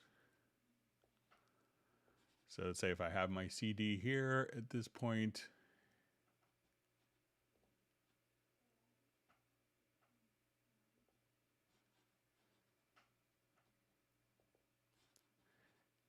so I have my CD list, and at this point we go to write CD, or I don't have a CD drive on this computer, but I could just write my DDP image directly from Wavelab and send that to the pressing plant. So it's really easy to do inside of Wavelab, Ted.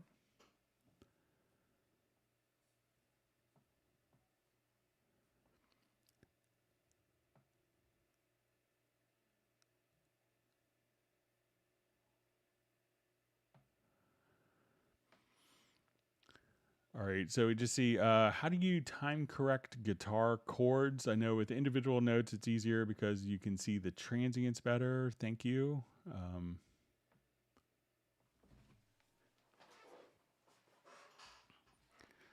Okay, so let me just open up a project that has like some acoustic guitar stuff.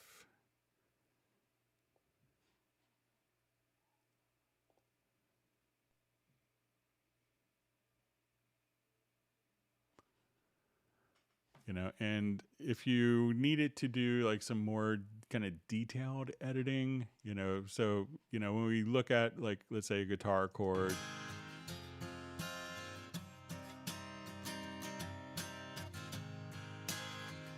you know, sometimes if you need it to do, you know, like here we can move stuff and slide stuff around, but, you know, if there's not a lot of transients, you know, if you had a track that you really needed to do salvaging on, you know, I would check out also if you go to spectral layers and kind of look at the event inside of spectral layers. So let's say, okay, we'll make this full screen. I'll just kind of switch. But here, you know, we're almost kind of looking at the audio. You know, we're looking at the kind of the harmonics. This is almost, you know, if we could imagine, if you're not kind of familiar conceptually with what's going on, is, you know, you could see the waveform here, but you see kind of the frequency content. So here you could, you know, isolate different parts. So this is almost like looking at the waveform sideways. If we were to take this waveform and kind of rotate it 45 degrees, that's kind of what we would see here. But this will kind of give you a sense, you know, of being able to kind of find different parts. And you can say, okay, you know, maybe like right here, I wanted to take, you know, these harmonics that were ringing, or we could see like, you know, if the chord was arpeggiated, we could be able to see that and be able to edit it a little more musically using like spectrum editing, like with spectral layers. And with, you know, Cubase 11, you get Cubase 11, I think Artist and Pro, you get Spectral Layers 1, and that will allow you to do some of the spectral editing. All right, so I see from, it says, Greg, you will receive the next Nobel Prize. So, well, that'd be good. I could use the money. I'll pay my house off. But thank you. I don't think doing a Cubase live stream is qualified yet. So, but maybe we could work on it.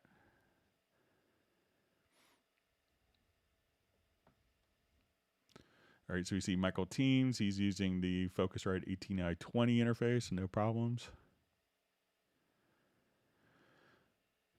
Okay, so we just see a question. How can I assign a specific key to engage the Talkback mic? So we could do this with, so I assume the key as in a MIDI note. So let's go to your studio menu to studio setup. And we're gonna add we could click on the plus sign and add a generic remote.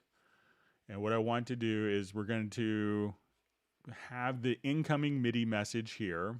So I'm going to say this is coming from my Nectar Panorama controller. I want to take this incoming MIDI message, and then so I'm going to just learn. So when I come here, I'm going to click on this particular button.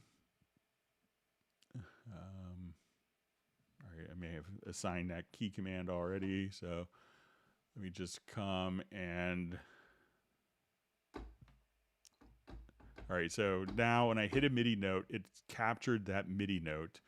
And what I want to do is to go to VST control room and then go to Talkback. And here we could just say, let's see if it's just under mute.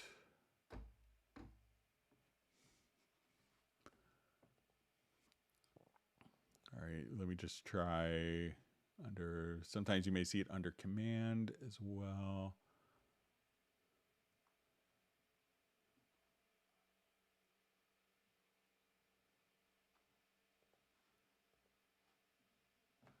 Okay, so go to command, to control room.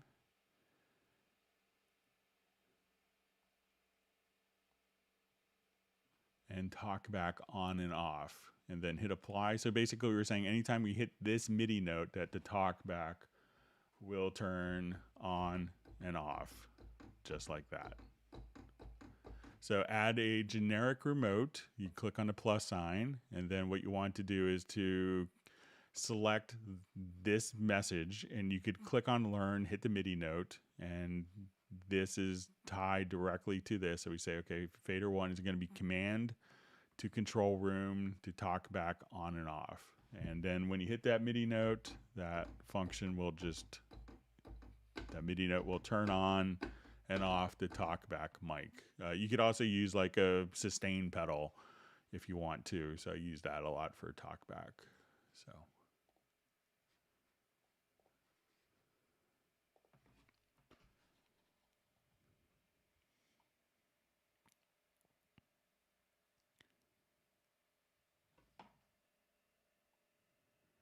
Okay, thanks for all the great questions.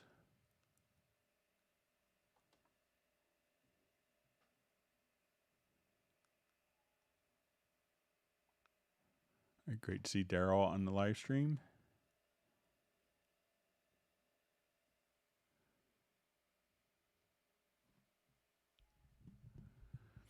Okay, so I see a question. When I start a new session, it's usually a random name, but when I rename a session folder, it creates a new folder on Mac without transferring the audio files. Is there a better way to create sessions?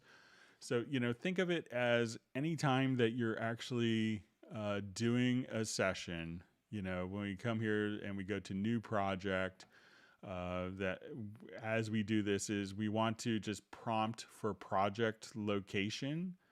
And we can think of, and for each song or each project, try to create a unique folder for it.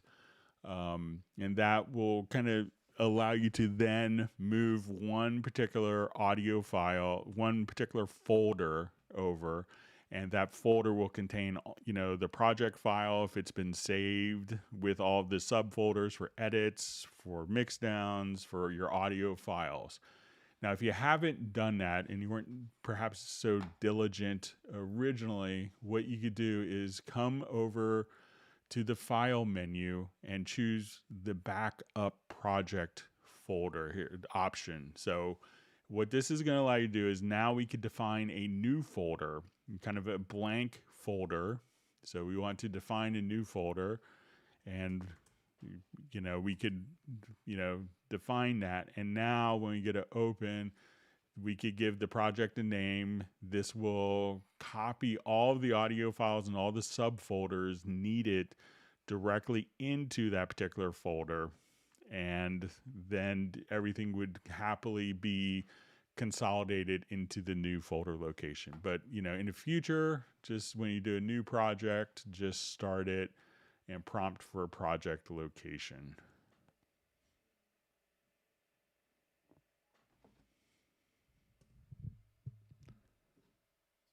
Okay, so we see that the arranger track always on top for Jan will work for him. Thanks for letting me know. And we see Jeff Sabelski from Chico, California is on the live stream. Thanks for joining. And as well as Cubase Junkie.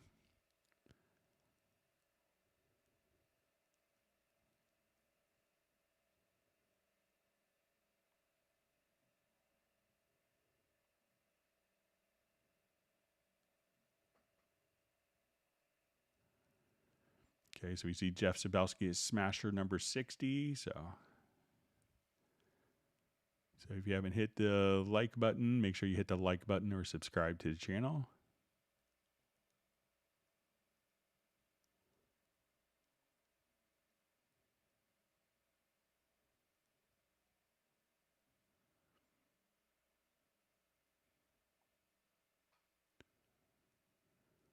Okay, so just see, hi,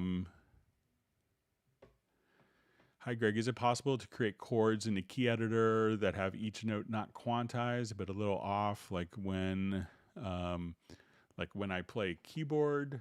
Okay, so let me just find a MIDI part here. Okay, so let's say if I have some chords laid out for me.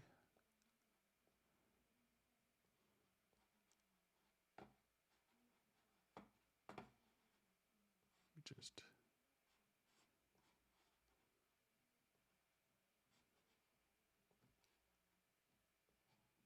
put some chords in here.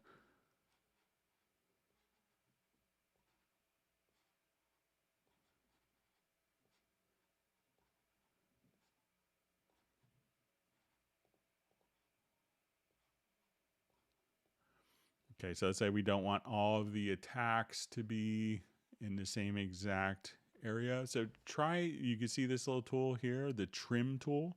Hold down, I think, Alt or Option. So let's say we have our chords laid out for us here. So if I just hold down Alt or Option with the trim tool here, that you could just kind of come over here, and if you wanted to stagger the beginnings of chords to kind of have them roll, you could just do that right there. So if you wanted to just kind of take that, if it's all a little boring, you wanted the chord to roll just a little bit. And you could also use that for guitar stuff as well. So if you want it, like, you know, to sound like someone is arpeggiating the chord. So once again, select the trim tool. You can hold down kind of the Alt or Option key. Otherwise, you could kind of cut the end if you wanted to do that. But the Alt or Option key at the beginning, you could stagger the start or end of various MIDI notes.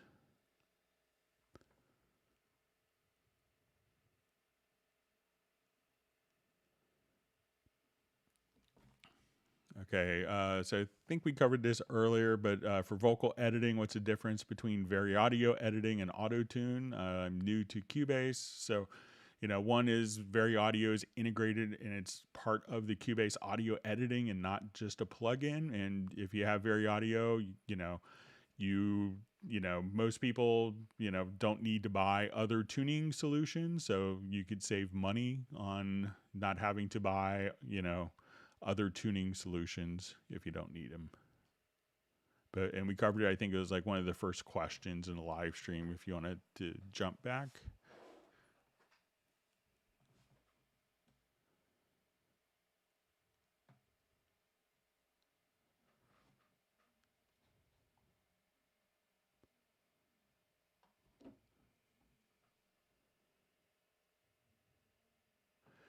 Okay, so I see Jay from Connecticut just saying a question. As I explore more and more and think through workflows and barriers while writing notes for how I want to approach things, I'm wondering if you could ask the Steinberg team if they'll consider adding another layer to time BPM/warp features, which also allows us to warp time signature and meter between points, or for imported audio but keep the BPM tempo locked in.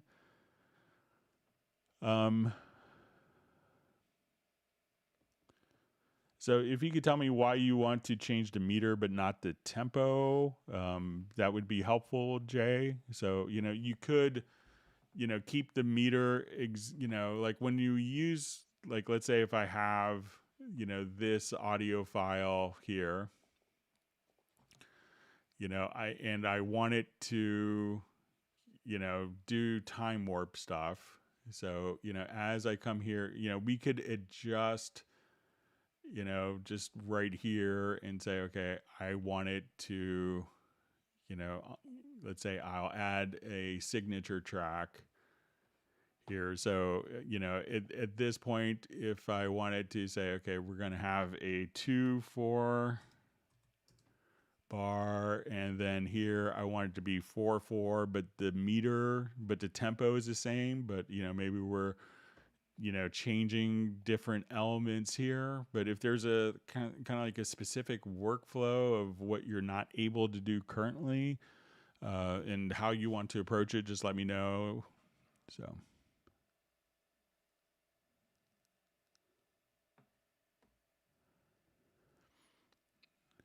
So I just see a question. As a bassist, have you ever noticed how forward in the mix the Grateful Dead's busy bassist is? And does it seem they used multi-band compressor in lower band to clear a path for his playing style? I haven't really analyzed a lot of Grateful Dead bass stuff, but from the stuff I have heard, and I haven't really listened to it with kind of an analytic ear. I think a lot of times, when like when the bass sounds really good, it's often, the guitars aren't necessarily in the way, conflicting with the bass. So it could be a lot. I don't think it was dealing with multi-band compressors, probably especially during most of their recording career. Multi-band compressors weren't so popular, but I think it was probably how they arranged the music. So, and how, they did the voicings for the guitar. But I will go ahead and, listen to some on Amazon Music and listen for that, Ted. But, I think, like I was just listening to like some Paul McCartney Wing stuff, and I was like, oh, the bass is just so up front. And then you're like, I think it was like listen to what the man said, and it was like, is there even a guitar part, or is it just kind of piano and bass and like Tom Scott on sax? But the guitars and a lot of Paul McCartney and Wing stuff where you're like, like silly love songs even, like the bass is really prominent because there isn't a guitar that's kind of taking away like your ear from the bass, or very minimal guitar. So. But I'll take a listen to it. But thanks for bringing that to my attention. Okay, so we just see, hi Greg, sorry if I missed it, but any word on Cubase and Windows 11? What does the upgrade path look like? I don't want to mess with my music PC, but it won't be long till I'm forced to by Microsoft. I think you're going to have several years of, I think any PC that's out now, that if you bought it today, it'll be working with Windows 10 for a number of years. So currently the official stances are still doing a lot of quality assurance tests. So Steinberg has officially said, they don't recommend updating. There's a lot of people that have updated to Windows 11 without issues. But if you have lots of third-party plugins, if you have lots of hardware that it's being employed, that those components may not be updated. So I personally tend to stay with whatever operating system my computer comes with, for as long as I can. And once it's kind of stable, I leave it. That's what I do personally. So I'm sure it's looking very encouraging, but it's tens of thousands of things that they test for kind of making sure everything is working. And since it's just come out, and they're still going through that process. So.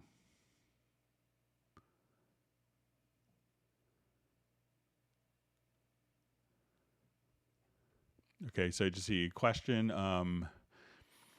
Hi, Greg. If I have MIDI chords in the key editor, is there a command to unquantize those notes of the chords like I would have played them on a piano? So I think if this was maybe the same question that we just did, let me just see if it was a repeated question. Yeah, so it's just a repeated question. So we just covered that a couple questions ago. All right, so we have White Frank who's watching this video from South Korea. So it's probably really early in the morning. Thanks for joining us, for representing the Asian continent.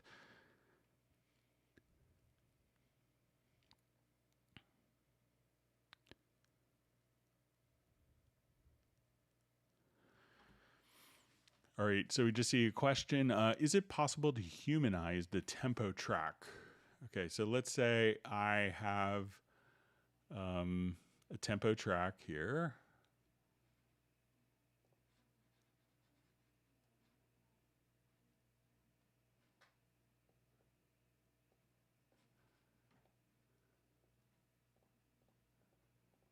So let's say I just have, and I'll just switch this to step. I'll take my snap off here. So let's say I just have kind of different tempo changes. Okay, so let's say I have my tempo track, and let's say I just wanted to kind of change that a bit. So one is I'm going to just select, and if you go to the center right-hand part, you can kind of bring it in or expand the changes here. So that's a way that you could humanize kind of the tempo, just so if you want it to be a little tighter or a little more forgiving with tempo, to stretch it a little bit, you can just kind of take an existing tempo track and kind of alter it that way. And you could also, bring it up or down, but just kind of tightening it up or loosening it up a bit, you could just do from the right to center edge.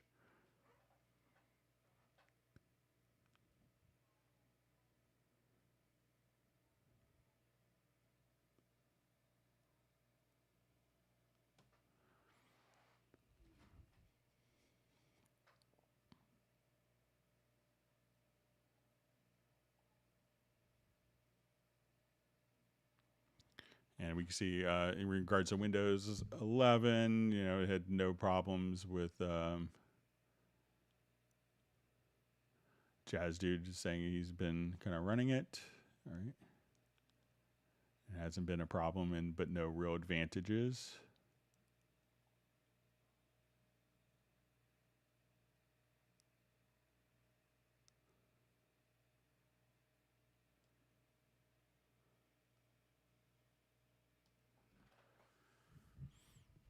All right, so we see Steve from Manchester. I've imported a Groove Agent pattern. Is there a way of breaking down the set to individual parts to allow me to pan the kit differently?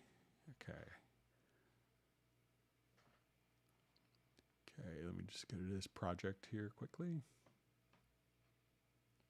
Thanks for all the great questions. Hope everyone's learned something. If you learn a new tip or trick, make sure that you do hit the like button and that you also subscribe to the channel if you haven't done that.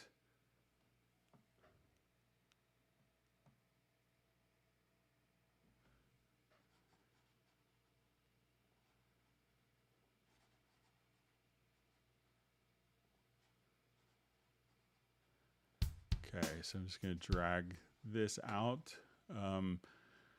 All right, so let's say if you wanted to pan, so I'm not sure if it's like a Groove Agent, acoustic agent kit, but if you wanted to come here, let's go to the mixer. So at this point, if I hit my kick drum, within the Groove Agent mixer, I could pan each of the individual elements within the built-in kit agent mixer. So if I say, okay, I want this snare to be panned all the way to the right or to the left, you could pan within the instrument itself. And let's see if it's a beat agent kit. We'll give that a shot as well. So let's say this is going to be a different mixer for this, but now if I just click here, I could pan each element, each pad. So if I pan that kick to the left and this to the right, and this snare halfway, but this snare other way. So each pad can have individual panning, whether it's a beat agent or an acoustic agent, or so. So you shouldn't have any problems kind of changing the panning perspective or adjusting panning on the Groove Agent kits.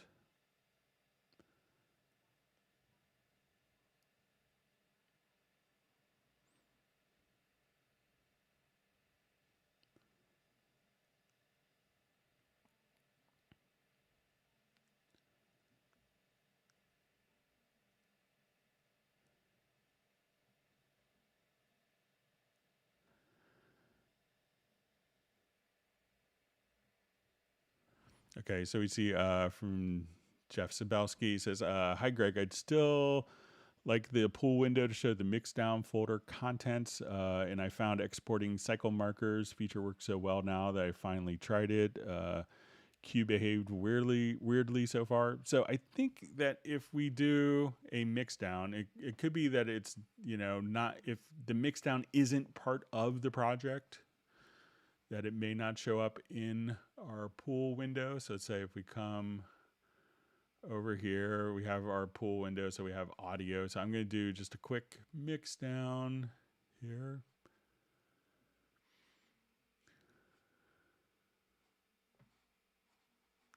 And then after export, I'm going to create audio track, and we're going to put this into our mix folder, the project Mixdown folder. Okay, so I will come over here. Let's export the audio. Okay, so now that this is part of the project, I want to, let's go back to our pool window.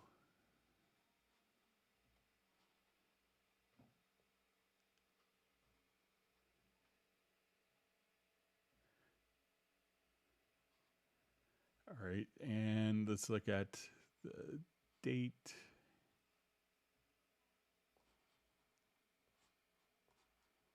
Just make this bigger so we can see it.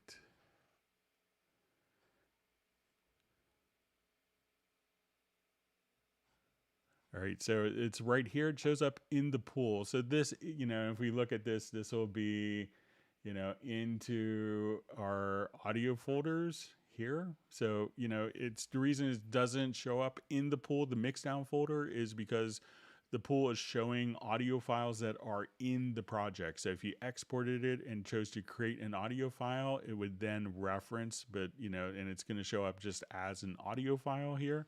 But the folder path would be to the Mixdown folder location. So that's why you don't see it represented in the pool, is, yeah, maybe you didn't choose to create an audio track of the Mixdown. But if you do that, then it'll show up in the pool.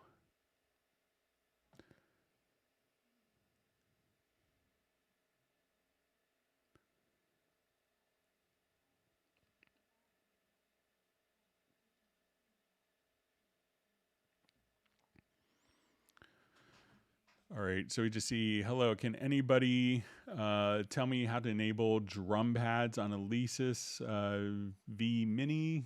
Set it on drums, the keys work, but pads, no. So, you know, if you're not seeing, like, you know, if you look in Cubase here, you'll probably see, like, you know, like when you hit a MIDI keyboard, that you're going to see MIDI activity.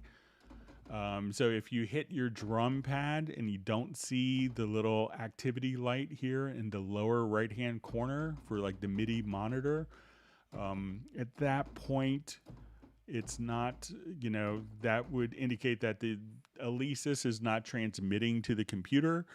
So sometimes the drum brains are designed to, you know, only take the sounds from the kits to the drum brain and maybe not transmit that over USB or MIDI. So make sure that the Alesis drum kit is transmitting, you know, either USB that's connected to the computer or to a MIDI out that's connected to a MIDI interface connected to the computer. But if you're not seeing this little lights when you hit the drum pads, it's that your Alesis drum MIDI isn't transmitting MIDI information. So you may have to do a little hardware switch. Sometimes it'll say MIDI USB or internal. Sometimes you may have to do it in a little software switch for the Alesis brain, like the little drum module and the MIDI setup.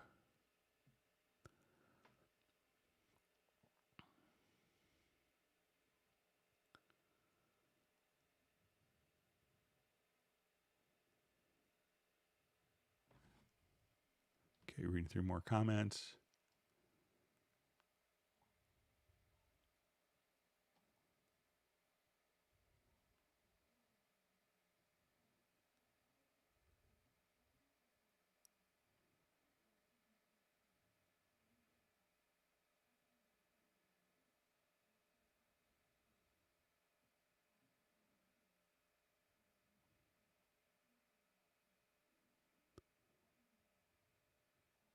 Okay, see discussion on different PCs and some Windows 11 discussions, so, and Ryzen and different processors.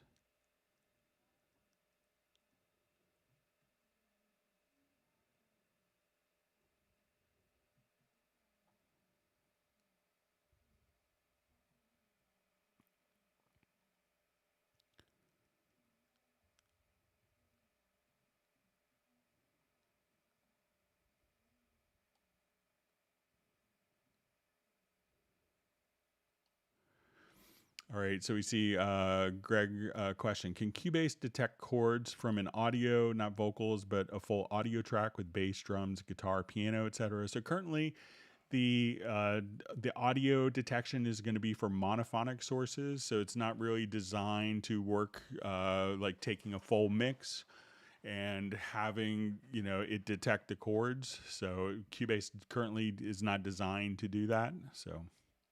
But we've had people ask for it, and people obviously want that as a potential functionality, and planning and developers are kind of aware of that.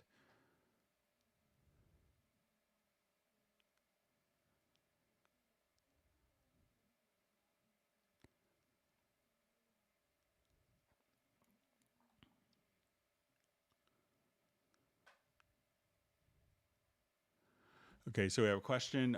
Is there a way to play media bay loops at halftime or double time? That would be very useful. So currently it's going to either, audition to different loops at, the original tempo or synced to the project tempo, but there isn't a double or halftime. So, but I'll pass that along as a feature request.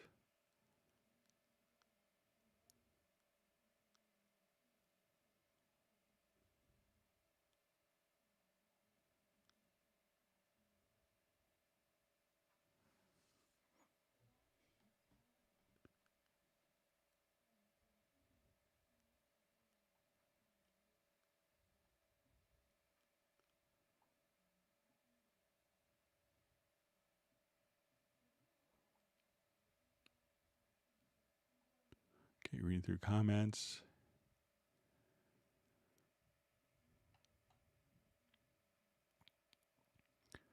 All right, so we have Neurotic Nexus checking in from Germany just to hit the like button. Thanks for doing that. Appreciate it.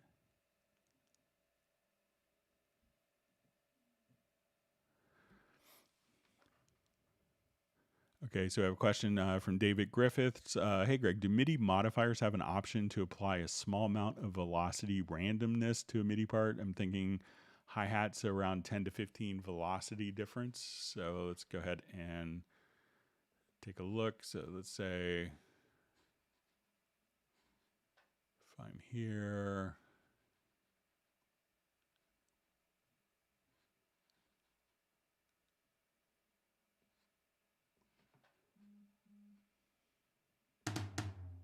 sorry, let me just...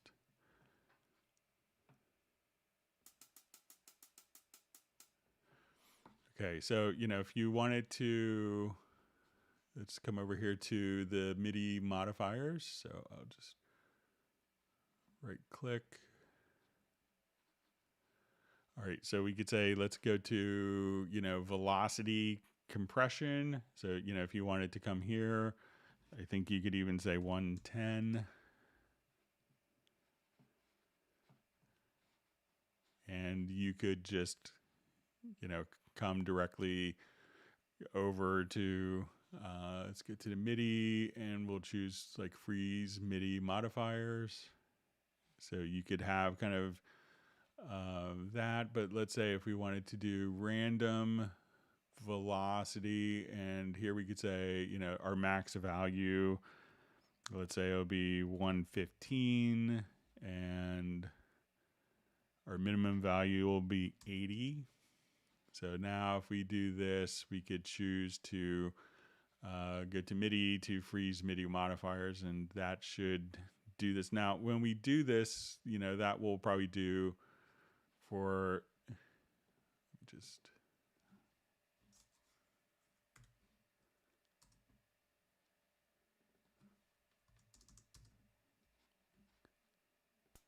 So let's come over here, and now that I have this selected, we can go to your MIDI modifiers and freeze the MIDI modifier. So we could have that kind of chosen. So we say, okay, randomize velocity. We'll set this again.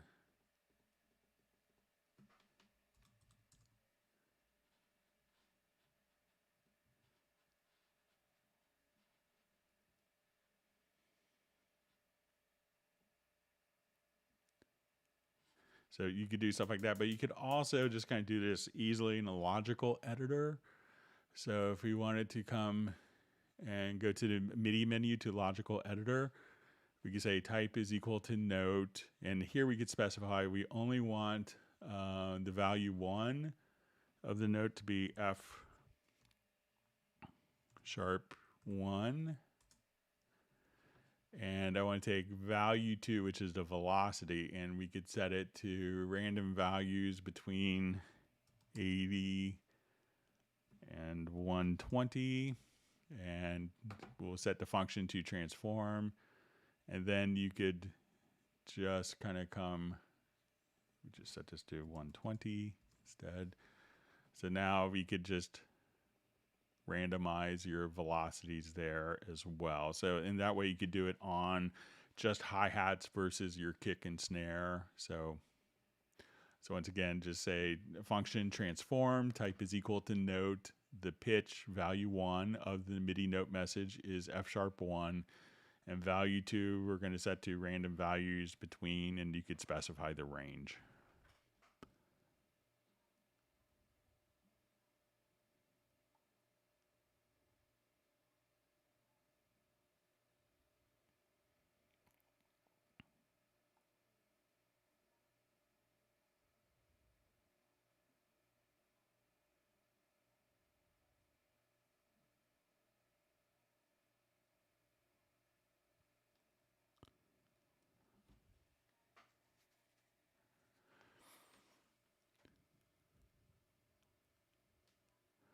Okay, so I just see, do quantize make automatic correction?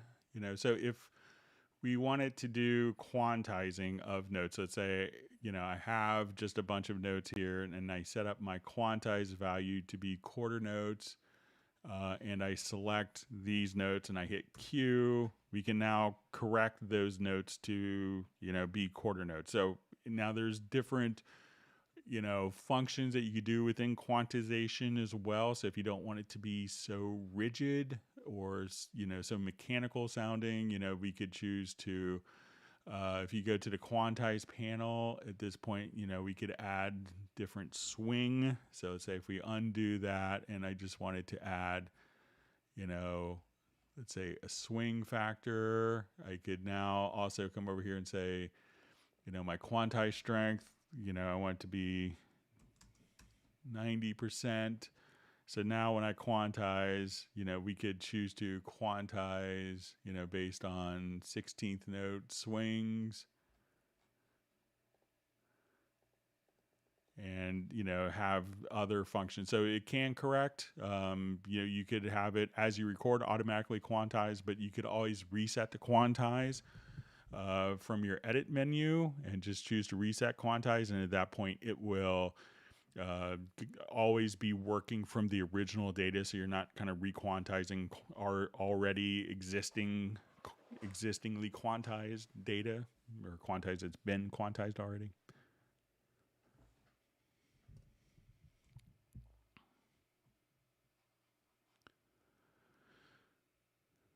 Okay, so we see, please show how to rip tempo from another song's drum loop and use it on the one that we are working on.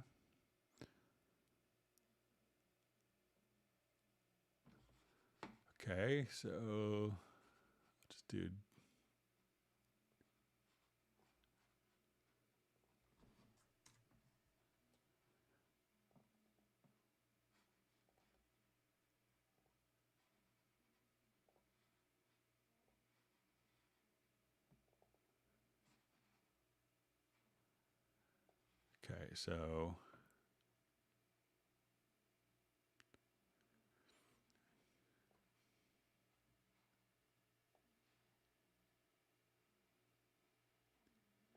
Okay, so let's say these drum loops are, you find some that are different tempos.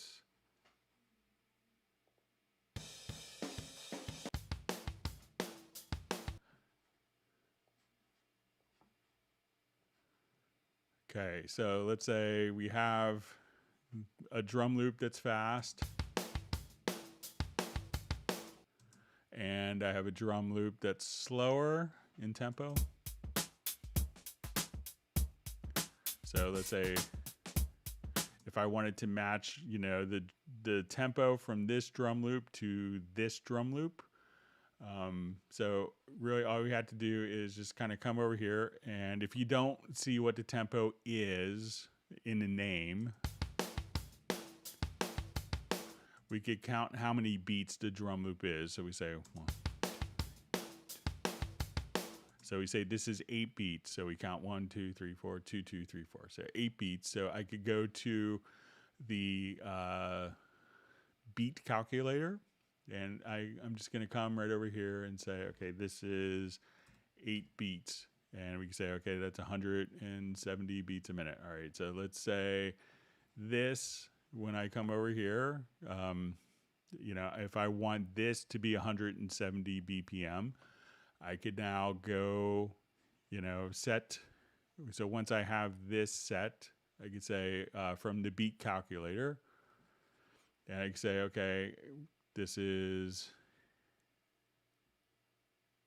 8 beats, and we'll say, let's put this at the tempo track start.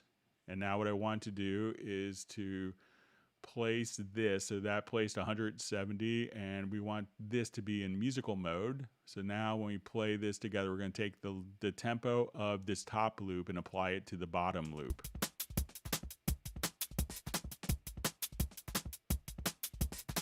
So if I wanted to just double this, I could copy that, and we'll play both of them together, and they'll both be at the same time, but they might be different grooves.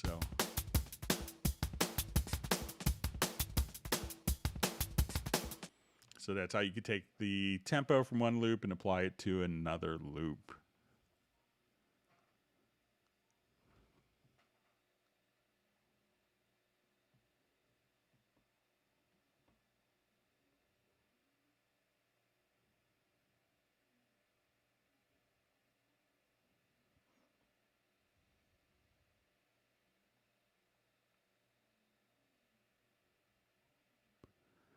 All right, so we see from Cubase Junkie, is it just me? But it seems the Cubase theme and interface looks better than all the other DAWs. And I'm not being biased, even though I wasn't a Cubase user. It just looks better. So yeah, we have a team that just sits there and makes sure all the colors work together. It's kind of like our software interior designer who makes all those great decisions. So.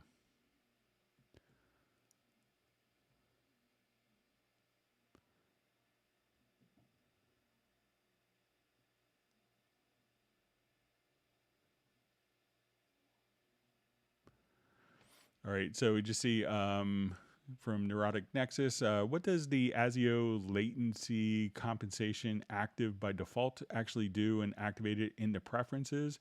It is off by default, wondering when it should be on. So a lot of times when we're working with virtual instruments, or tracking something like a vocal, and we have like an extensive processing chain. So maybe you're kind of at the end of the project, you're like, oh, I just, and you have like lots of multi-band compressors on different tracks, and you go to play your instrument.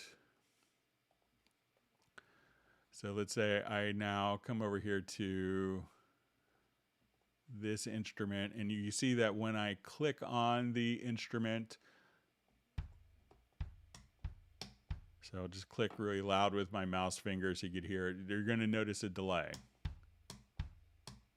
And that's because every time that we're playing through, it's going through the entire signal path, including all of our, heavy duty limiters and multi-band compressors on that, can be spread throughout the project. So what this does is it'll bypass. So I go to my inserts, any plugin that's on there that has a lot of latency that's set will now be bypassed, so that when I click, that the latency won't be affected. So I turn this off. Now all of the plugins that cause a lot of latency will be within the signal chain, so instead of having to turn these off one by one, you could just hit that one button and kind of fix a lot of the latency issues that have been introduced by different processing plugins.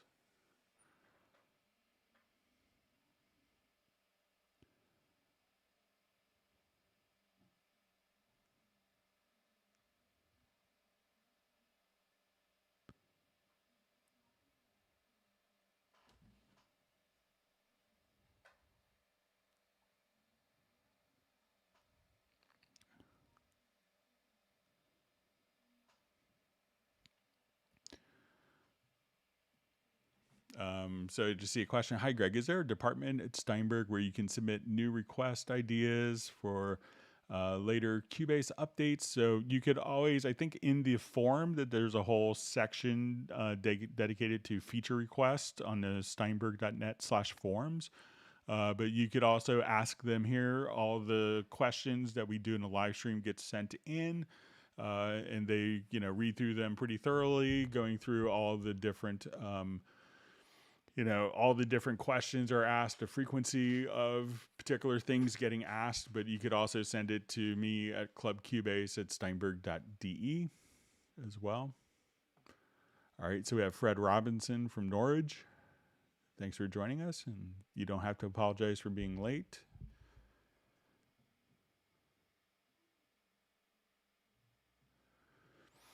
All right, so I just see from Albert who asked about the feature update. So it says, for example, I would really would find it really useful if an instrument track could automatically indicate the name of the preset. So one way of doing that, so if we add an instrument track, so let's say if I come over here and I add an instrument track, right? So, and the track is added before, so let's say I go to Retrolog, and I add my instrument track, we see it as Retrolog because there's no patch that's loaded.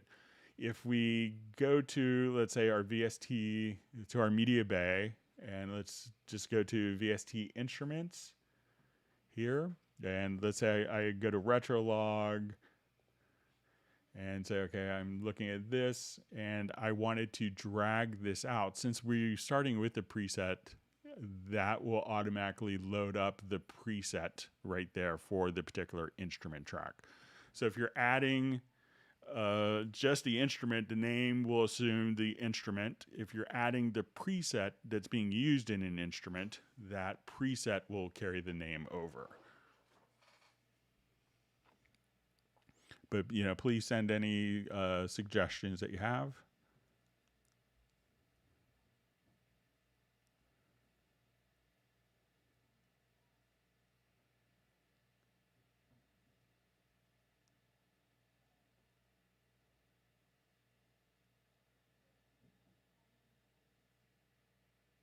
Okay, reading through some more questions. Thanks for all the great questions.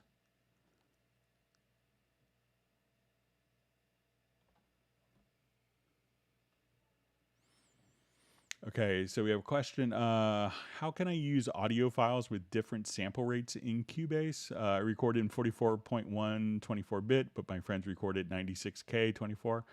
How can I import their files and keep them in 96K, but my files in 44.1K in Cubase? So you're going to have one common sample rate, and I think most DAWs will work this way. But what you can do is automatically convert the sample rates of the files. So if you wanted to come over here, I think if we go to your preferences, so you got multiple file bit depths, but a common sample rate, because everything's going to be tied together with the samples. That's kind of the most granular level. So let's come over here to the preferences. So if you wanted to work with someone who's using different sample rates, so I think if we go to editing audio and on import audio files, you could convert to project settings and copy to project folder if necessary. So this would automatically take the 96K file and convert that to 44.1 if that's what your project is, or take your files if you're doing a 96K. If you import your friend's project at 96K and then take your files, that would convert your 44.1 files to 96K. But having two sample rates is really bad, because then there's nothing there's kind of not a common foundation between the two. So if you have the option to work with the same sample rate, do that. But if you don't really have that option, then consider just converting the files on import.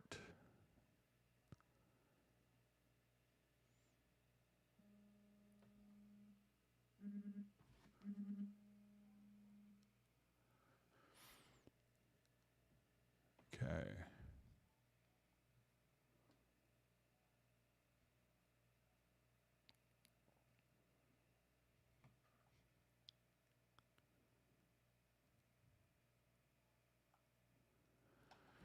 All right, so we see in Cubase can work video. So yes, you can have a video track inside of Cubase. So as we work with different, let me just jump to a different project here. I think I have a project that's open. So, when we go to add a track, we can have a video track. So like right here, we could see that we could have video tracks. Let me activate the project, sorry.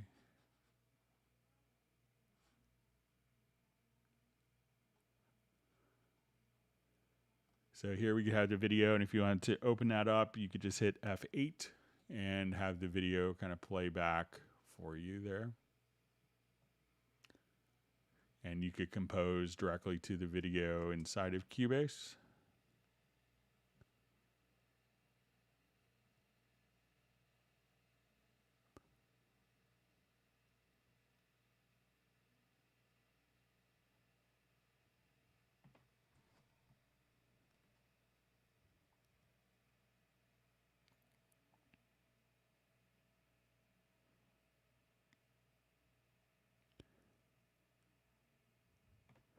Okay, just reading through more comments.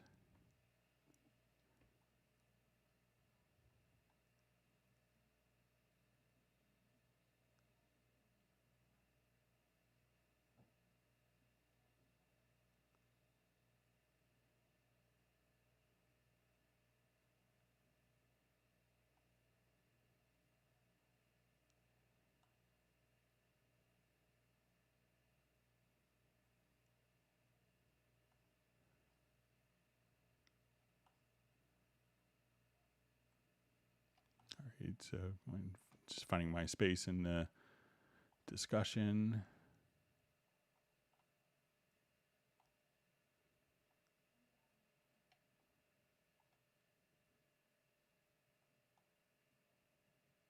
Okay, so I think I found my spot. Sorry about that.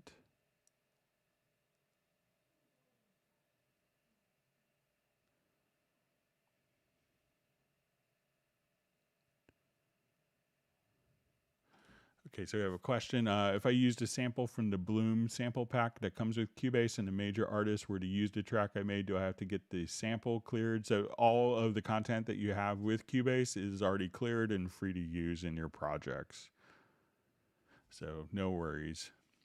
Yeah, it kind of became a big issue. I think Roland at one point had a drum and bass module that was used, I think, on Alanis Morissette's first record, and and someone tried to sue them, and they're like, "Oh, we just used a Roland module," and that got pulled pretty quickly from the market. So that's the urban legend, at least.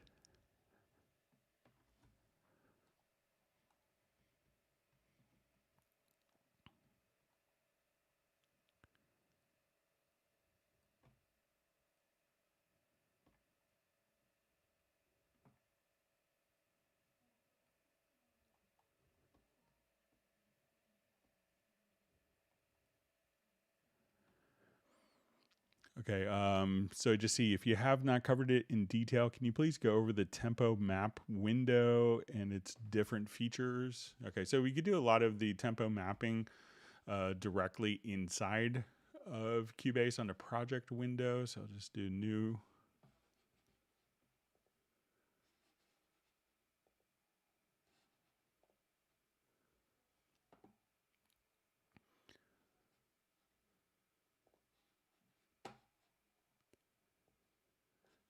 All right. So one of the things that can, if you kind of just move this over just a little bit, one thing that gets people kind of thrown off is, when we come here, is you can make sure that the tempo track is on. So you could have a steady tempo or have the tempo track activated. When the tempo track is activated, now Cubase will follow all of the tempo changes. Now we could have these tempo changes kind of go in steps, or we could have it set to ramps.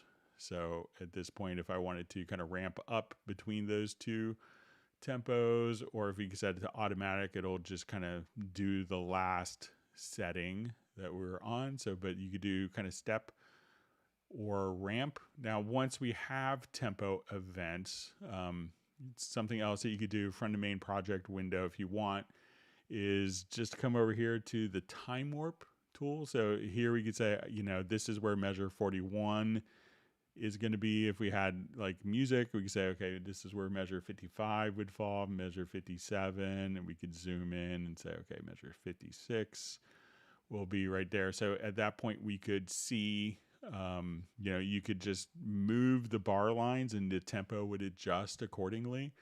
Some of the functions, if we wanted to select a tempo, I'm going to go from the bottom here to select up.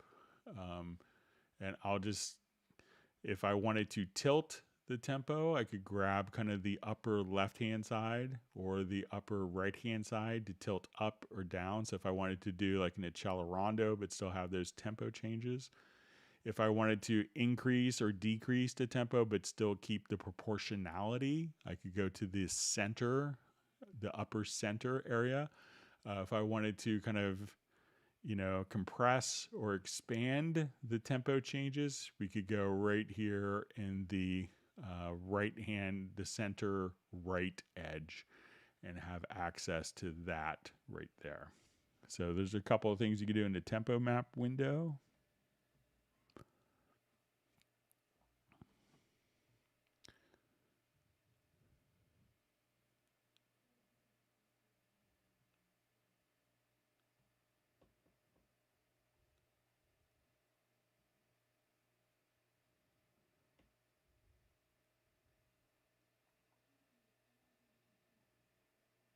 Okay, reading through more questions and comments.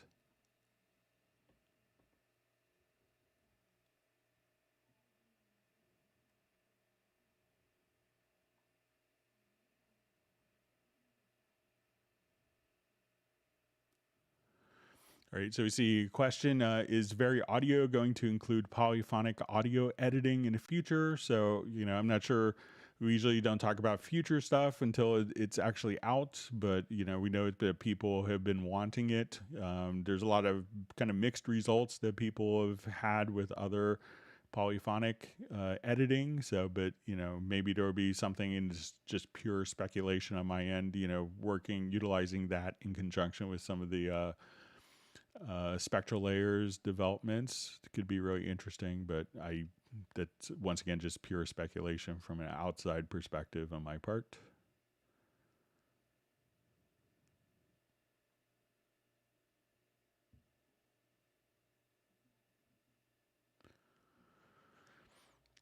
All right, so we have a question from the Monk Beats. If I load all sends on all channels in my project and keep all at minus infinite and off, does it absorb CPU power?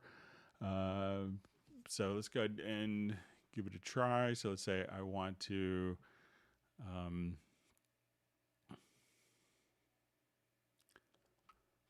let's add, I think it's going to take CPU power, depending on if it's like a VST2 or 3, if it's not being utilized, but let's see if we could come up with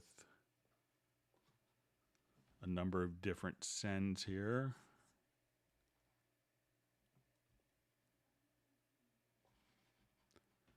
Okay, and I'll just select all of these tracks and we'll throw in some heavy plugins on the sends.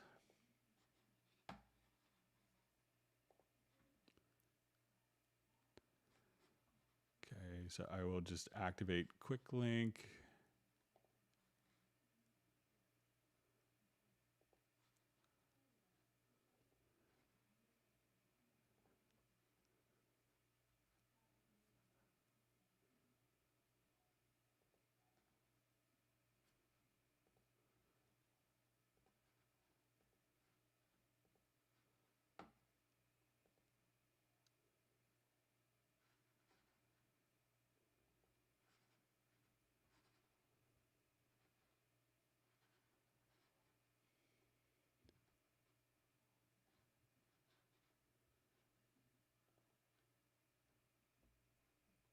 Okay, so I'll just duplicate this track.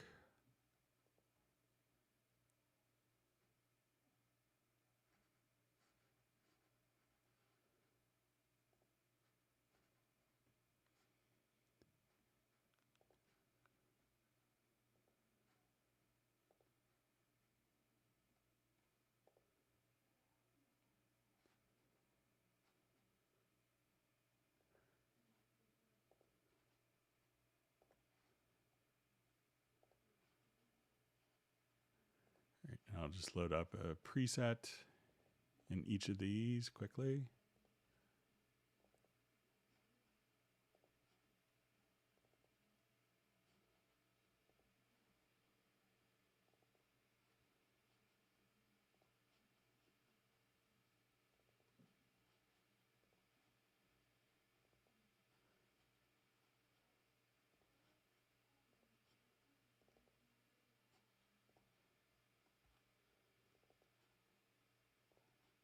And generally, this could be a very intensive plugin.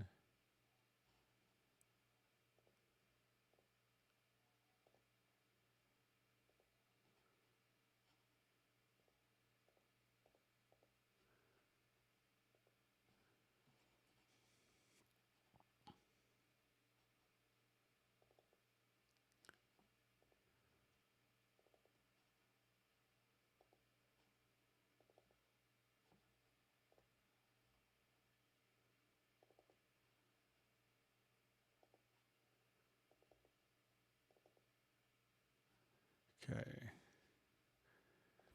Okay, so I will take our 16 tracks here.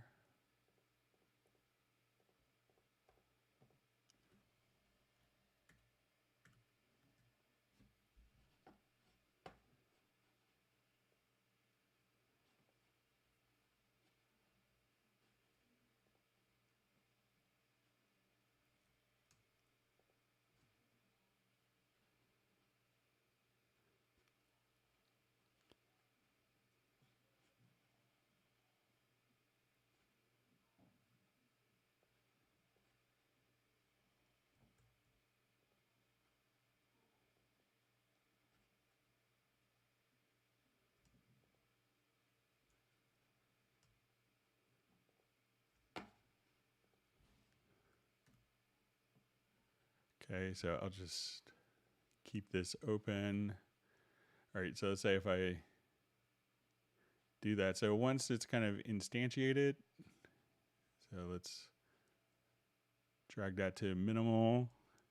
And let's say if I take these and move them all up, looks like it could take a little more CPU.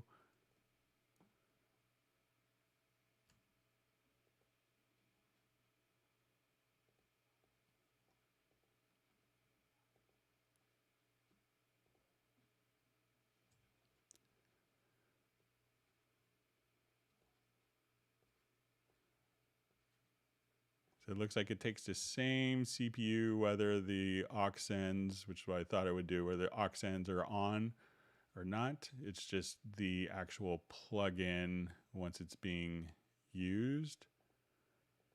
So if the aux ends are all set to infinity off, it's still going to utilize CPU power, which is kind of what I thought it would do, but it's good to know for sure.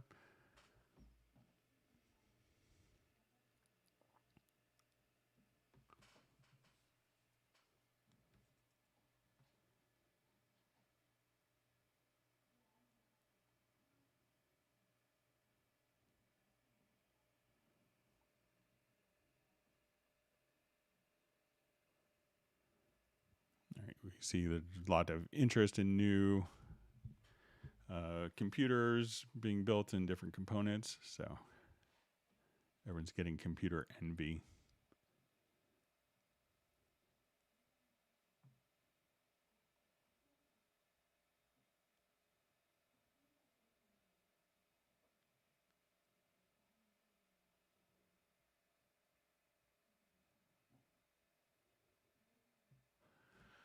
All right, so I see a question. Greg, I had an issue where the picture icon did not show up for certain instruments to get a thumbnail view in the VSTI list. I fixed this by copying the names from my other DAW thumbnails. Is there a way to do this differently in the future? So I'm not sure if it's, maybe if you could let me know if it is like the, like when we look at the, if it is the thumbnail that we often see here, like where we could see like our media and we go to our VST effects and we go to our delays, if it's this thumbnail or if it's the track picture that we could see like right here. So if you could let me know which one of those it is, that would be helpful. They could, I guess, both be considered thumbnails.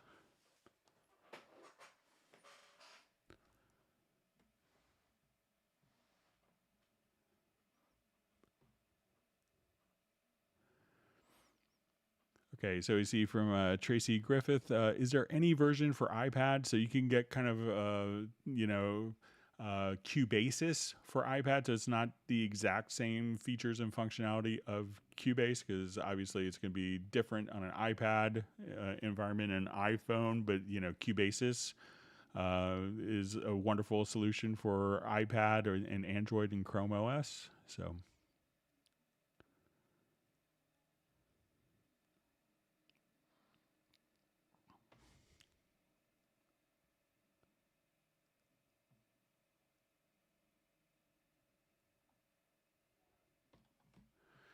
Okay, so I just see a question. I have 4 audio tracks, kick, snare, hi-hat, and overhead, and want to achieve a laid-back feeling for the snare later on the grid, and the hi-hats just ahead of time, i.e. F grid. How do I do that in Cubase? So, one of the things you could do is... All right, so just seeing my mic is dropping out. Let me just check. Thanks for the email. Just gonna check my...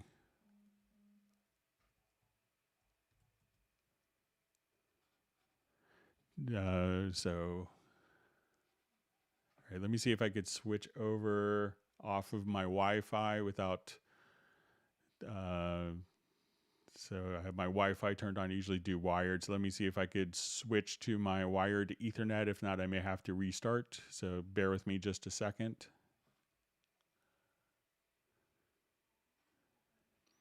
And we could see if it's... Let me just check my monitor and computer.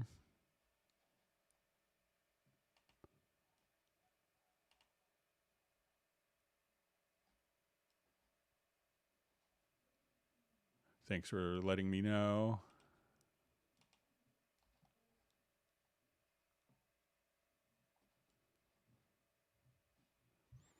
All right, we do a quick mic test here, and just gonna...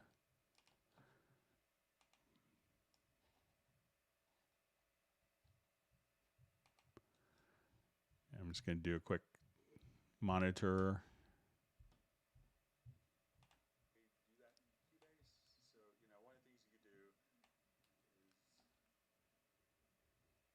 All right, I'm just gonna bear with me just for a second.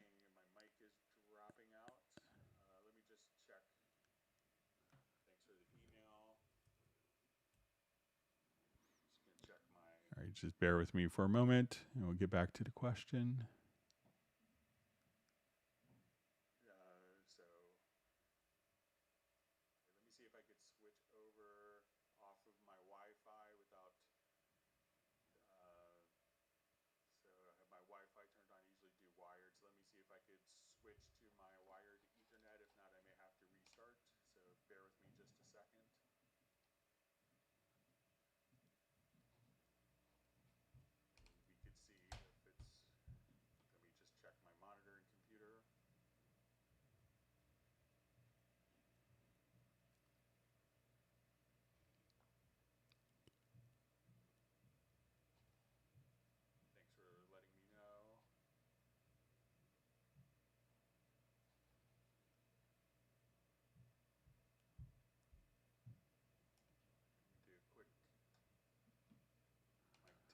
Okay, so I'll go ahead and go on. It seems like I didn't have to restart, and we'll see if the audio gets better. Just send me an email if it's still kind of acting up.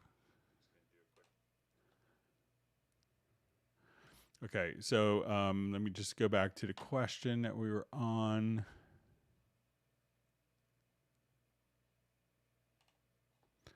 Okay, with the so the question is, I have 4 audio tracks, kick, snare, hi-hat, and overhead, and want to achieve a laid-back feeling on the snare later on the grid, and the hi-hat's just ahead of the grid in time. How do I do that in Cubase? So let's go ahead and show.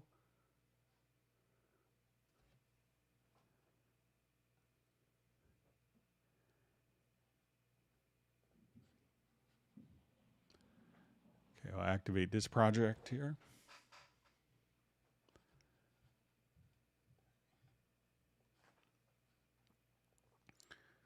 Okay, so anytime that we have a track selected, we can see when we come right here, this little delay. So let's say we're playing and we'll just solo our drums here. So let's say, so if I want the hi-hat to be like ahead of the beat even a little bit, I can just come here to the track delay. And let's say I want the snares to be behind the beat, and we'll go ahead and listen to this in context. But now I could take my snare tracks and move these slightly and delay those.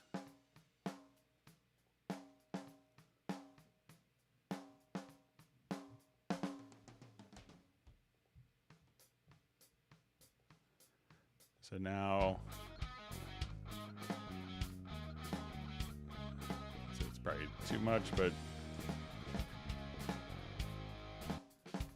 so, but you know, just you could experiment with the values, but this will be just kind of in milliseconds. All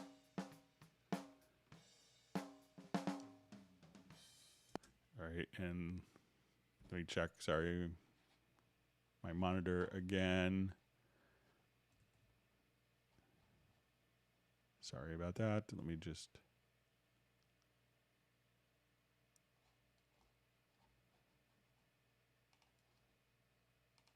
Just got an email. Not everyone's seeing it.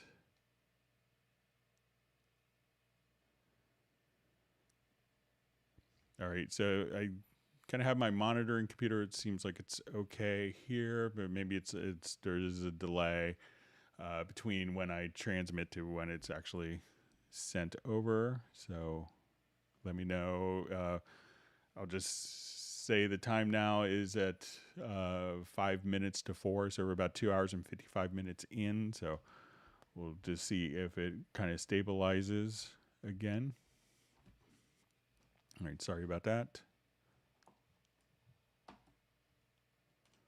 Okay, let's go back to some of the questions.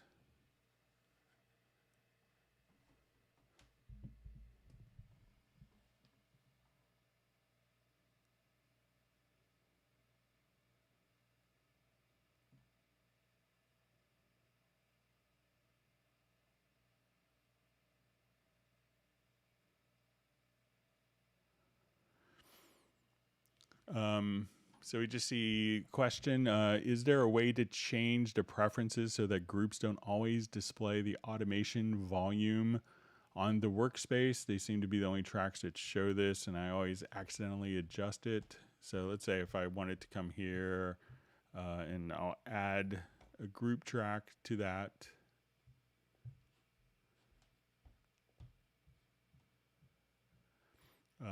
So, you know, so it will be there because, you know, there isn't necessarily like a part. I'm just seeing if, you know, so I understand the logic of it. You know, there's not an event that's going to be on the group track.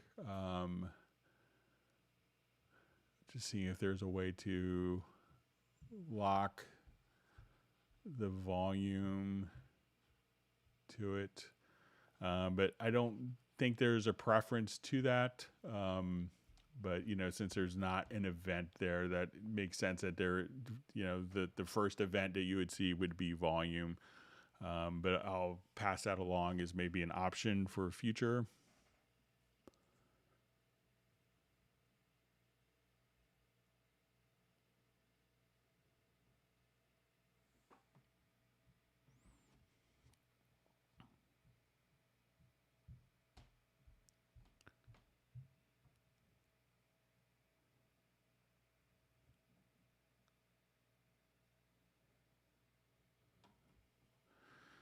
So we see a question. I'd like to know how to find the number of a CC.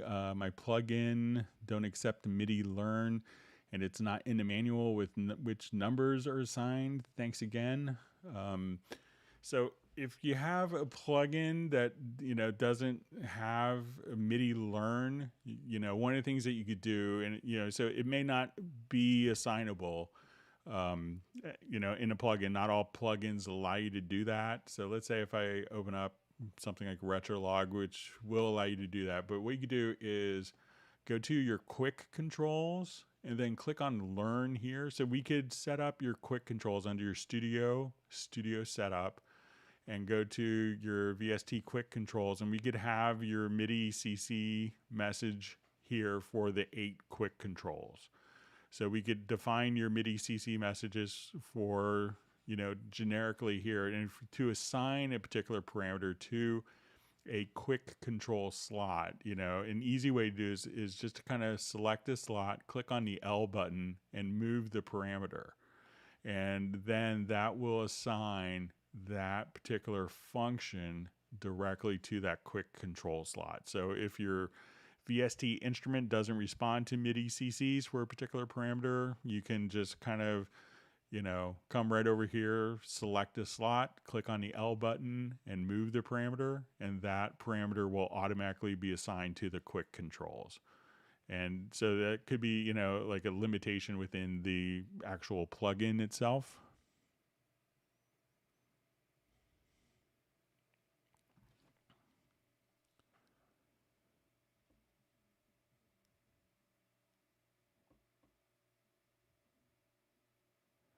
All right, so we have Morteza just thanking us from Iran. So thanks for joining us.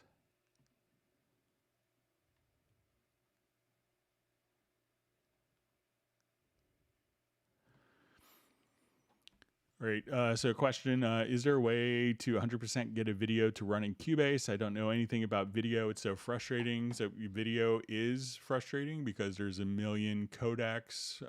And, the problem is it's like a WAV file will play back, pretty much in any program that can play back a WAV file. But with video, it's all compressed and decompressed on playback, and those settings are constantly evolving. So the easiest way to do it is you could just go to your web browser and just say and you could just go to video support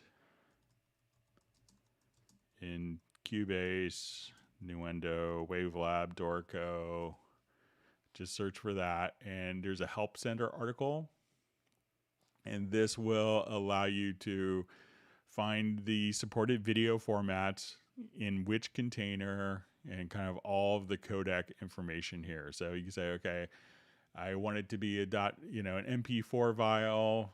So if it's going to be an MP4, I could do like, an H.263 or an H.264 file. So, but there could be, hundreds of different codecs, and, a company will spend a lot of time coming up with a codec, and, and they keep it to their own self because they spend a lot of time and money to make their video play better at, higher compression. So, but it's a constantly moving target.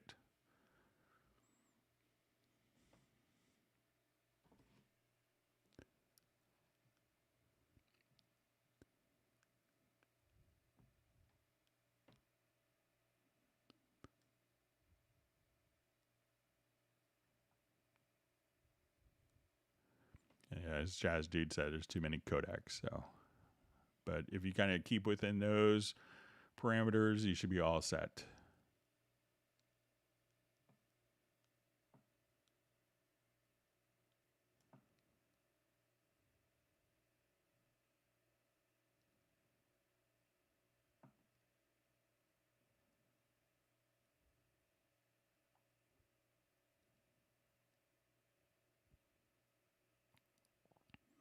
You see Jazz Dude just posted the link probably a while ago.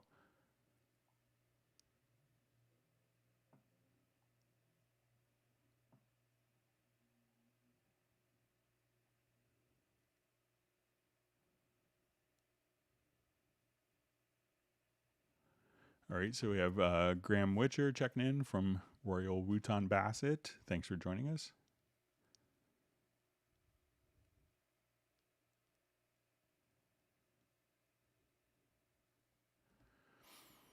All right, so we see question. Can you please show us some ways to use the warp tool? I've used it to set a fixed tempo to MIDI tracks that were played to a click, but that's all I found useful for. So, let's say I had a video file.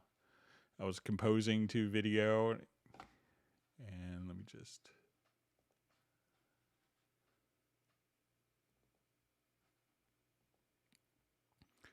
so there's a couple of warp tools. So the main time warp tool, what's really good about this is we could say, we have our video project, and let's say, we're watching a video and I want it to have audio start playing right here. So, and I wanted this to be, we have a band that's playing in a club. So starting right at that point. So let's say I want measure 17 to be right where that band is playing in the club. So, or measure 16, I can now just kind of come right over here. And as, we move our tempo, we could see kind of the different video that will update. Let me just check, so I'll just come here. So as we just come, I can say, okay, we want, measure 17 to be here. So I could move, and I have a lot of other warp markers. I'll just use another example here. So here's at the Steinberg office. So we can say, okay, measure 30 goes right here. Measure 31, I want it to be kind of right there. So I think it's Florian. So we can say, okay, measure 31 goes right to that position. So we could do kind of tempo maps to match, to have steady video, or, we can have kind of steady meter. So if I wanted to be 4/4, but to have subtle different tempo changes, we could do that for video quite easily. And also for tempo mapping, as you mentioned.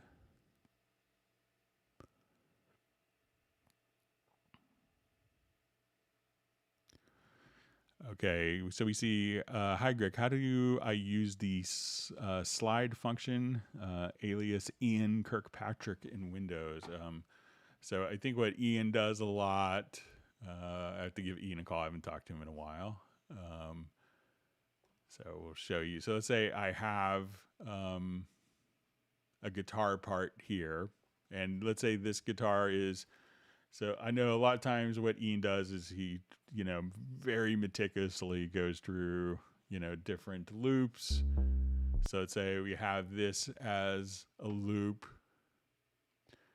And what he'll do is, and you could kind of do this when you just kind of take even like a little portion of the loop. So if you hold down I think it's Alt and Option, or I'm sorry, Alt Control or Command Option on the Mac, you could now just come right over here and just kind of slide the contents within the folder itself. So you could now just kind of come right over here and you could just slide. So like with drum loops, or different recordings, what Ian does often is, he'll just take, like, okay, just kind of, just improvise, do like little vocal takes, and he'll take just little parts and say, okay, I want to start here and have that part, and I will cut this over, and we'll have this vocal part and we'll just slide that in, and he'll just kind of take almost different little bits of audio and be able to instead of always starting on the one of a drum loop, start on beat 2, start on beat 3. So just being able to kind of slide the contents within the audio event. But if the audio event is at its maximum size, it's not going to slide. So if we come here and it's like, oh, why isn't it sliding? It's because it has to kind of the event has to be smaller than the content of the event right there.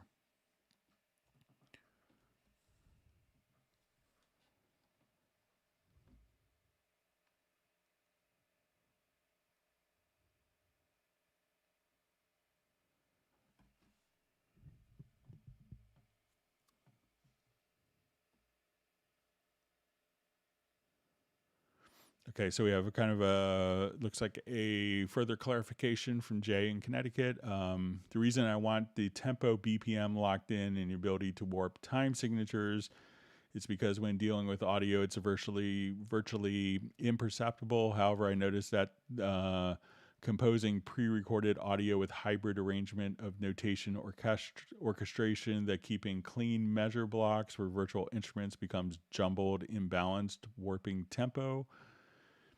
So it's pretty common to, for when you're working with this, especially with instruments. So if you're probably, if the end result is to give it to musicians, let the conductor bring them along for the tempo changes. I know I spent a lot of time as an orchestral musician in my previous life, that you generally wouldn't see a lot of scores that had constantly fluctuating meters, because that would be way more confusing for the performers, for the musicians to read, than constantly changing tempo.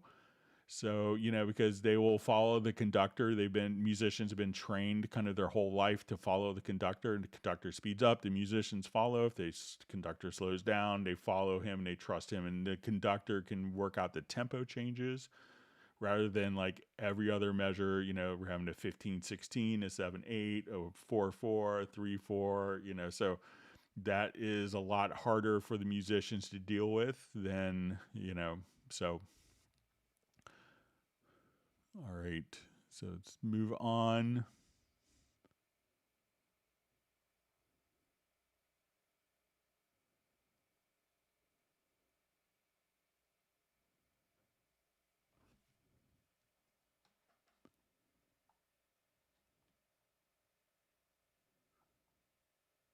Okay, reading through comments.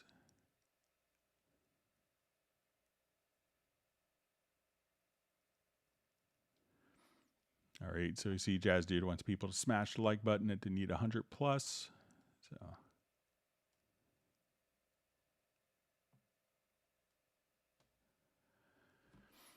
All right, so a question, is it possible to keep the floating control room always on top? So let's give it a shot.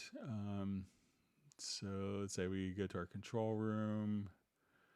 So if you just right click at the very top, we could just click always on top there. So whether it's going to be the control room functionality here, so a lot of people could determine the control room functionality and have it fixed directly to here.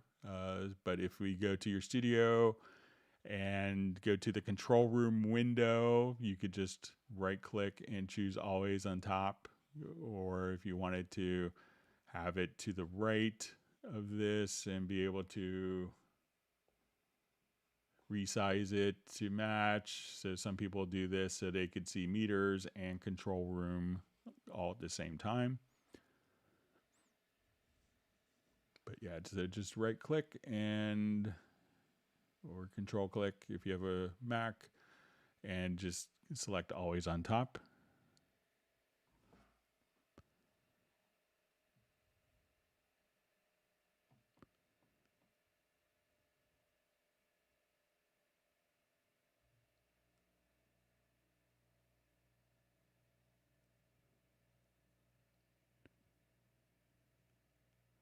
All right, great to see Kyle Kennedy on there.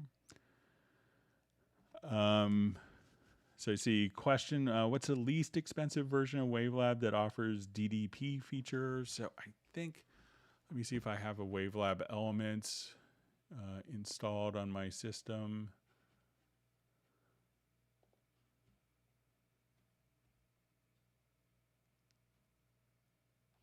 All right, so I have a Wavelab Elements 10, so let's see if that will do DDP. Sorry, I don't have 11.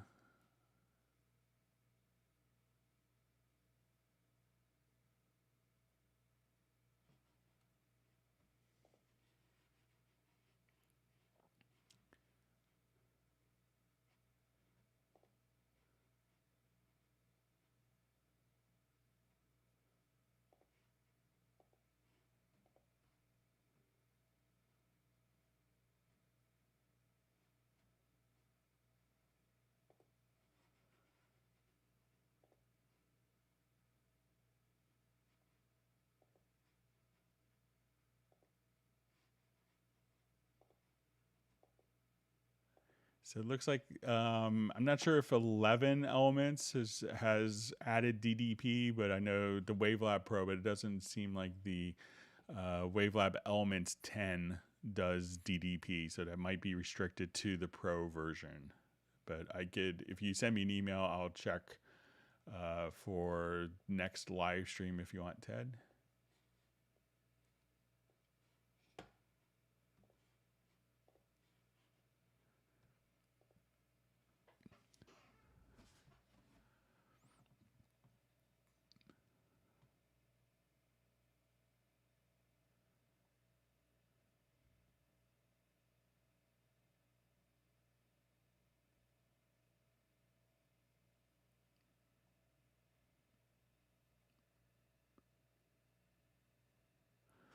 Okay, so we have a question.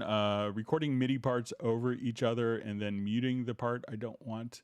But the muted part still transmits the sustain info. How to stop it?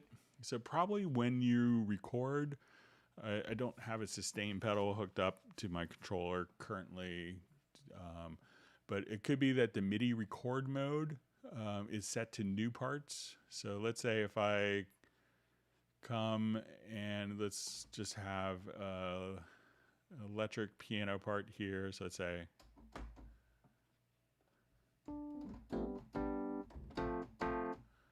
okay, so let's say I just record something, just some.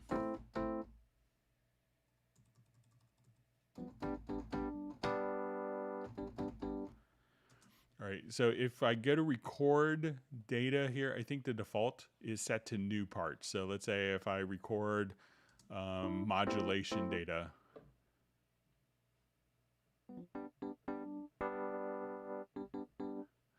That when we do that, it's actually two separate events as opposed to one event. So try, if you wanted to always, be kind of tied together. I think, I prefer to do merge so that now when I record MIDI data on top,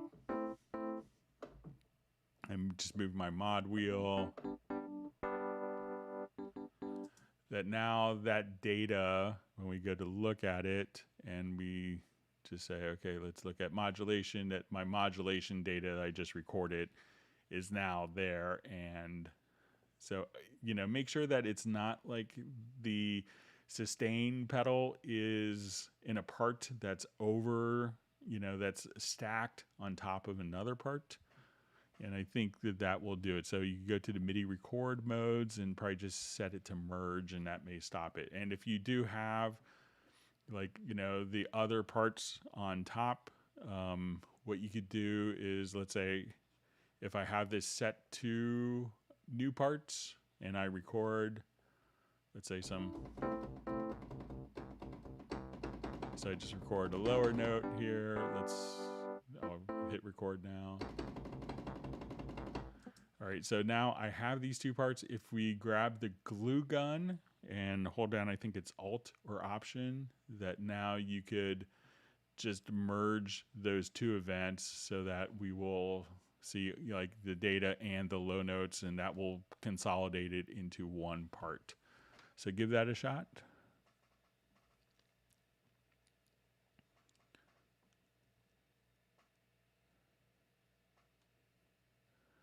All right, so we see from Jack Knife Finnegan, I used to love Cubase, glad to see them coming back. So yeah, we've been doing great. So we're glad to have you on the live stream.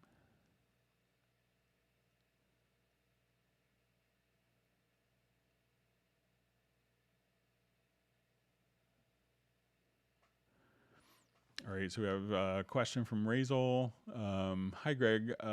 Lately, when I put a loop or vent in the arrange window, it sticks to the window and I cannot move it.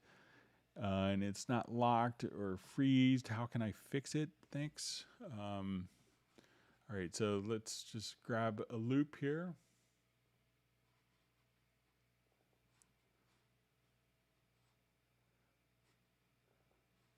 Okay, so let's see if the track is disabled. It can still be moved. All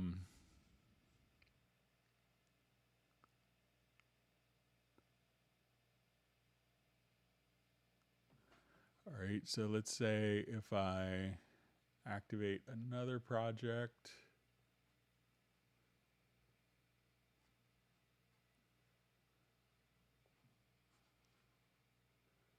And I have this open, it could still move. If you want to send me, like, if you want to email me a project, I'd be happy to take a look at it. Like, if you just wanted to use if it's doing it with all loops, or, if you wanted to just do it with one of the built-in loops and just email the project, you don't have to send an audio file. I'd be happy to take a look at it. Or if you want to send a screenshot, I might be able to figure it out for you, Razel. Sorry about that, but if you don't have it locked, so one of the things you say it's not locked. Let's just see. There may be a couple ways to lock the events. So we could lock the position here. So now I can't move it like that. I think also we could choose to. On the event itself, that you could lock the track. So let's say if I lock this track,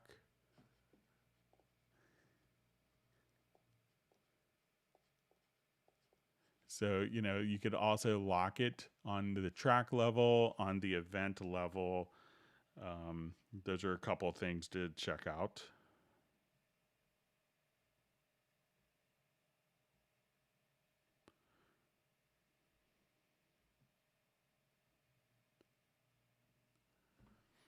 All right, let me just go back some more questions.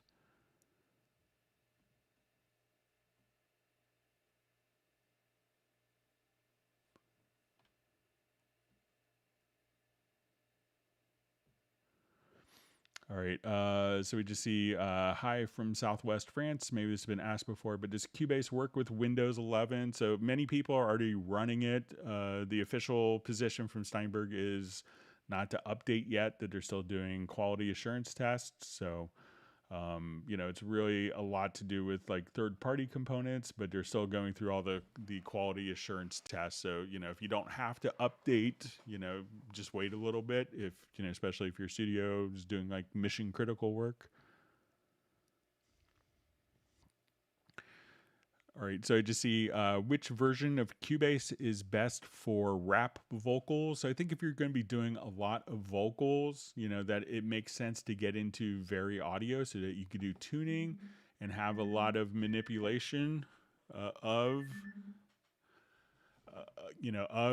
vocals in ways that's often used in like rap and hip hop music. So, and also it's going to give you wonderful tuning capabilities. But if you wanted to come over here and say, okay, let's go to Variaudio, and I wanted to do my graphic editing, I wanted to come over here and quantize the pitch or just straighten a curve to kind of get it more of a processed sound, we could do that very easily. So I think Cubase Artist or Cubase Pro would be great choices if you're doing a lot of vocal work.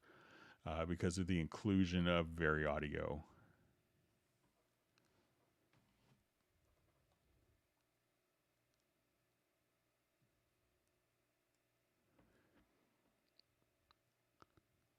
right, so you see from David Padilla, give free version. So we I think Cubase is a pretty, a great investment to make. So, but we'll give you lots of free knowledge. How's that? So you won't have to pay for that.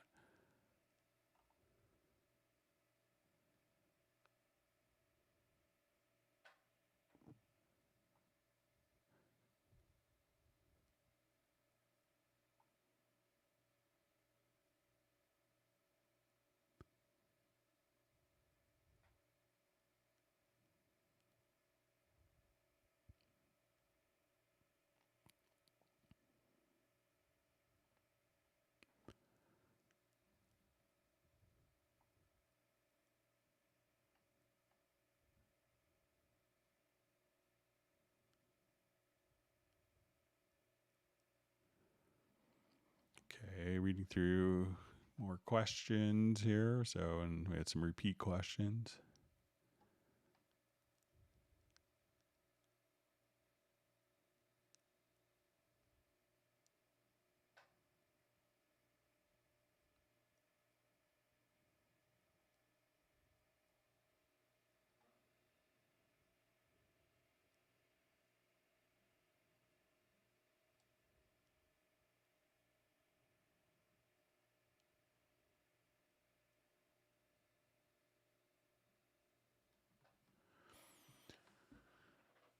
Okay, so we have a question.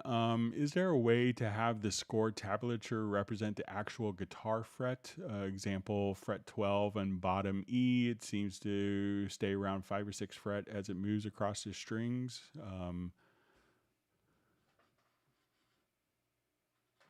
Okay, so if we have... All right, so let's...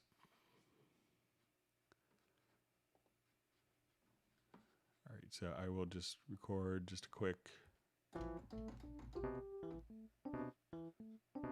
sorry, let me just take off my loop.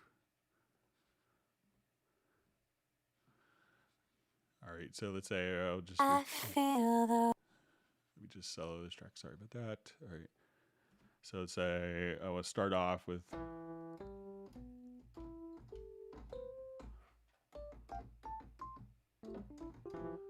All right, so, and let's say if I wanted to, look at this...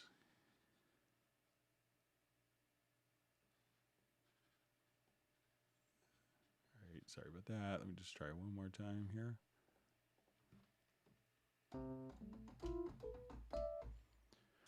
Okay, so if we wanted to look at that in tablature, you can change the string. So let's say, if I switch this over to tablature view, okay, so any of the notes that we look at in tablature view, you could just right click and say move to string.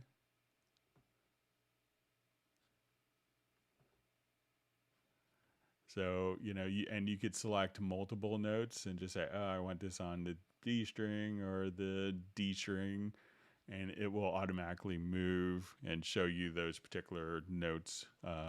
So you could pick and choose what string, and it will automatically update based upon the selection of the string that you chose, and will accommodate those changes.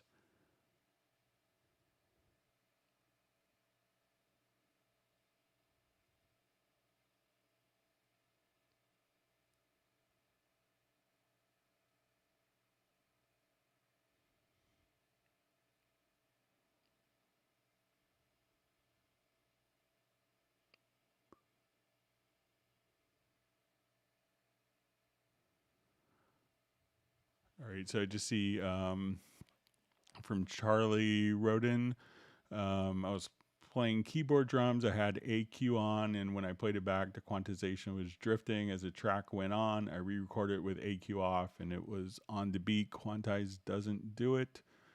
So I'm not sure if that's referencing maybe a previous, if it was like with a previous topic, but generally the auto quantize seems to work, but it could really depend on what setting that you have in auto quantize as well. All right, so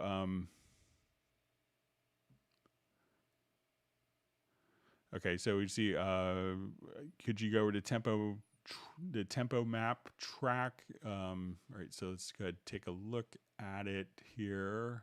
Sorry for misunderstanding question about that. So let's say I will go to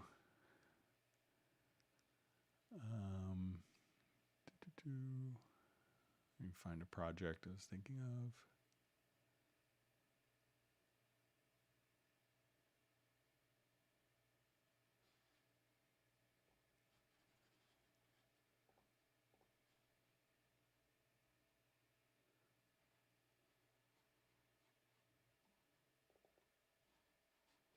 Okay, this has some tempo changes here.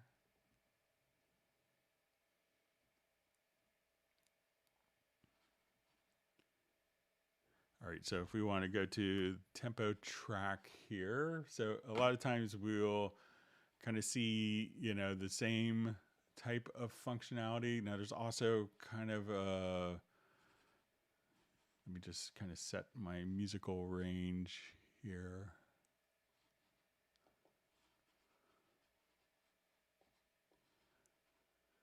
So, there's a process bars. So, here at this point, we could say, like I'm at bar 53 and I want to import 4 bars. And we could choose to insert bars, repeat bars, or reinterpret these bars. So let's say if I wanted to insert those bars but keep the tempo map kind of consistent afterwards. So if I needed to, move all those over but keep the tempo consistent. And then there's also the process tempo, and I haven't worked with this in a long time, and I could maybe show this in the next live stream.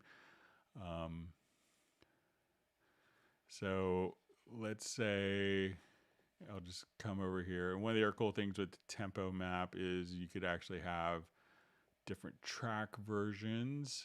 So let's say if I have just a simple tempo map here, and we'll go into our tempo editor.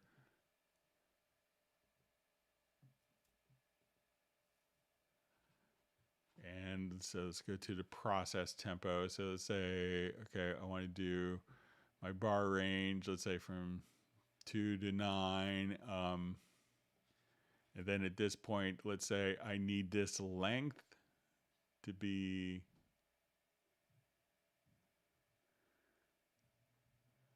let's say my new end position.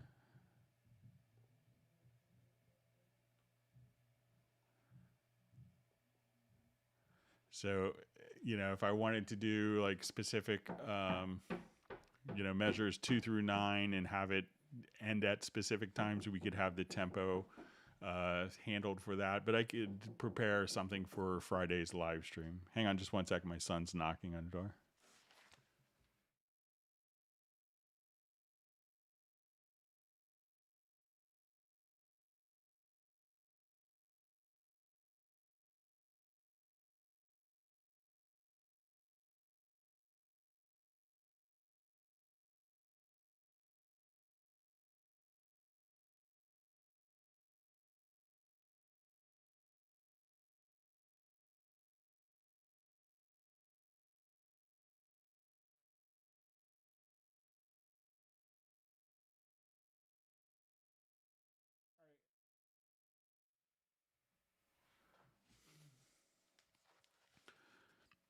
All right. So yeah, so I'll work on the process tempo, but I think that will allow you to kind of set a range and say I need, this number of bars to fit into that amount of time. So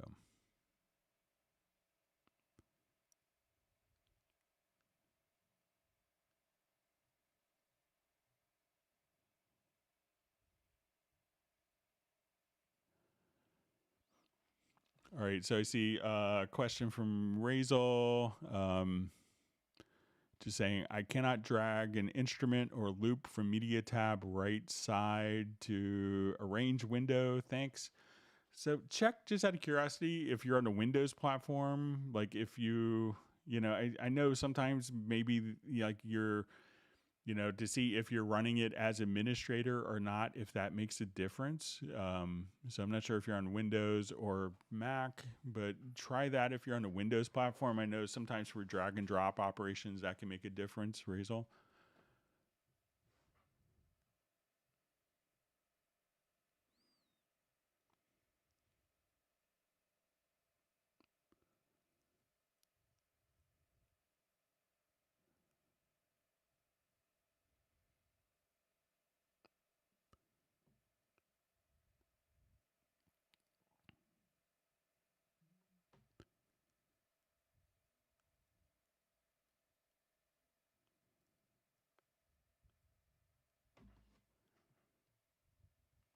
Okay, reading through more comments.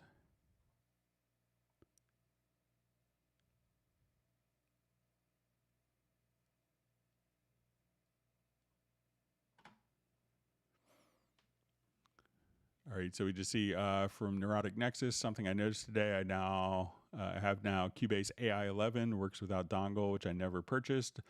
Only got AI with my UR22 and activated at the time of Cubase 10.5, gave me AI 10.5. So yeah, when you get a piece of Steinberg hardware, you'll get a license for the, Cubase AI version.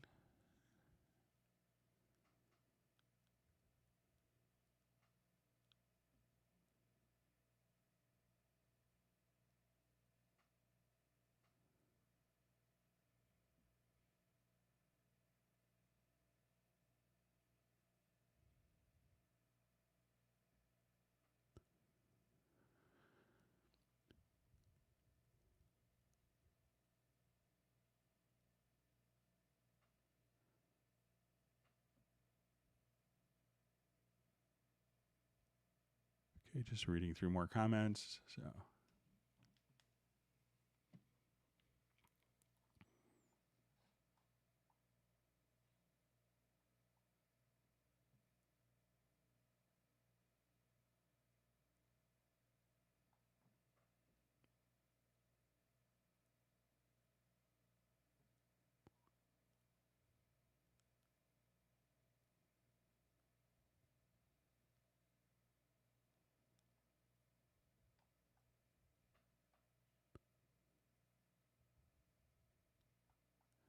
Okay, reading through more questions here.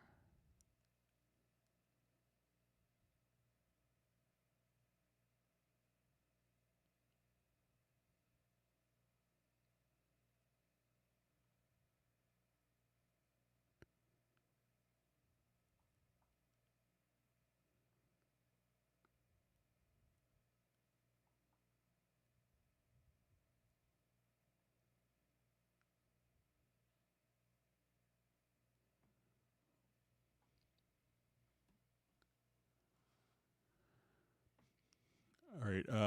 So we see a question. Is there an option to view only channels connected to my bass tracks? Just an example in the mix console when I selected from the channel visibility agents and to see the stereo out channel as well. So what you can do, let me just jump to another project here. So it's not a visibility agent, but if you want to quickly navigate to see different parts that are routed to different groups, you could do it from the channel editor. So let's say if we jump over here, so we can see that, okay, the name is bass and this is going to the bass group. And, we could just kind of come over here. So if I want to, I could just say, let's show the output chain. So when I do this, I can say, okay, the bass is going to the bass group and the bass group is going to the stereo out. So if I wanted to go to other tracks, I could say, okay, let's go to the cymbal, and this cymbal is routed to the Brazilian percussion group. So now if I just click here, I could just say, okay, let's go and edit the Brazilian percussion group. So I could, just come right over here and you could kind of see the full target paths So I can say the stereo out is being fed by these different groups. I want to go to the vocal group, and there's 4 sources in the vocals. So I could go to vocal 1. So we can navigate this way pretty easily. So if I click on edit, I can now just go to the vocal group, and now I can edit the vocal group. And then I could just say, okay, we have 4 sources in that vocal group. Or so you can navigate pretty quickly using kind of this, showing the output chain of the different tracks pretty easily. So you want to take everything that's going to bass and see it.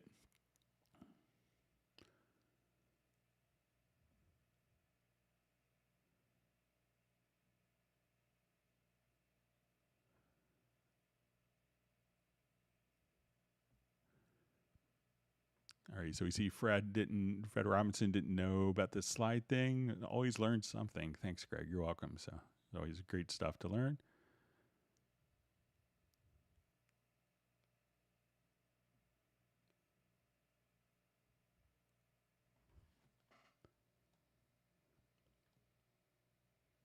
And we see Cubase Drunky didn't know it too.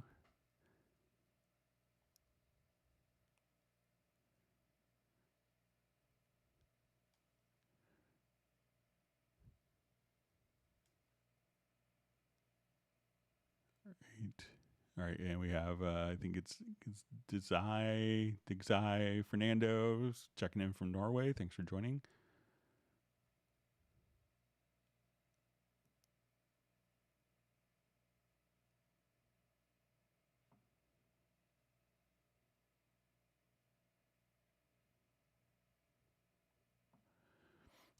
So I just see from Hello World, Greg, do you use any hardware gear? I have like a huge, like 9-foot rack or 8-foot rack that's full of gear, and I kind of use my audio interface in my computer and going out to my speakers, and it's pretty much. But I, have compressors. I have a bunch of Lexicon reverbs, some TC reverbs, some nice ones. Some different compressors. But I tend to do everything in a box. So.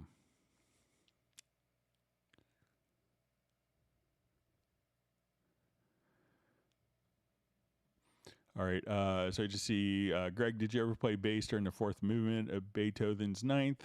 Thanks. So yeah, I performed that a couple times. I think I did all the Beethoven symphonies and various ensembles. While I was in college, I used to play in I was kind of like the ringer bassist that would play in like 4 different orchestras. So I think I did all the Beethoven pieces. So 3rd movement of the 5th is always good for bassists too.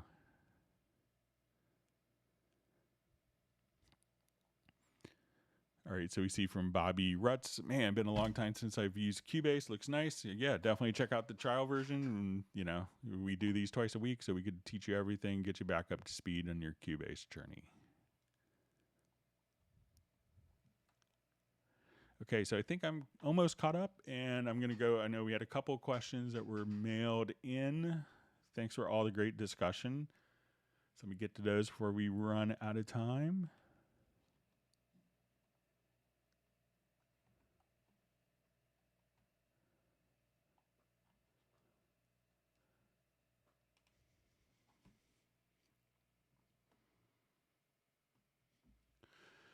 Okay, so I just see, hi Greg, I'm using Cubase Artist 11, Windows 10. Recently noticed that after the version 11 update that I can no longer change the VU outputs at the top of the mixer to waveform view when I right click. It no longer shows an option to toggle between the two. I've always been able to before, even in Elements 9. I've tried key combinations, Alt Control Shift, but no avail. Can you help? So I'm gonna see. I wasn't aware that it was in even Elements. So I'm gonna try to run it in Cubase Elements real quick just to make sure that feature. So I'll just do it in Elements 10.5, and we'll see if the wave meters are present. So I thought it might be fixed to a Cubase Pro thing, but I pretty much only run Pro. So let me just.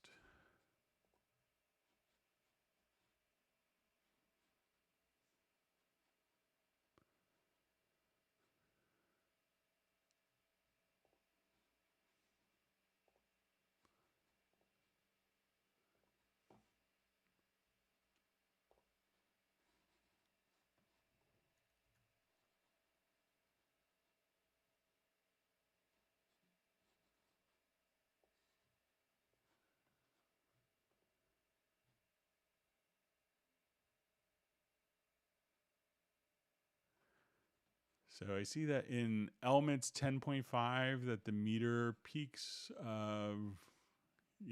that wasn't an option. In even, I know you mentioned that it was in Elements 9, but I think if it was in Elements 9, it would be in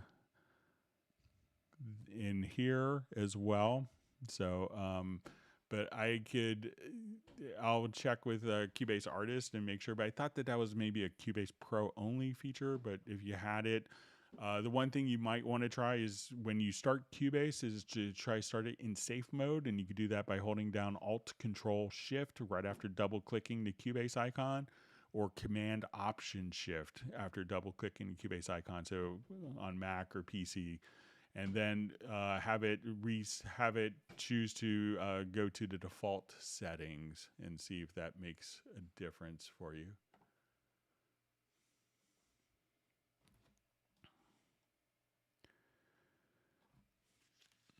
All right, so we see question, is it possible to create one key command, for example, to toggle between show used automation and hide all automation? So currently they're two different functions, so it's not a toggleable, it's probably a horrible word I just made up. It's not really a toggleable function. They're two separate functions. So I think if, and that could, change different settings. So I think it's going to be two separate key commands for that.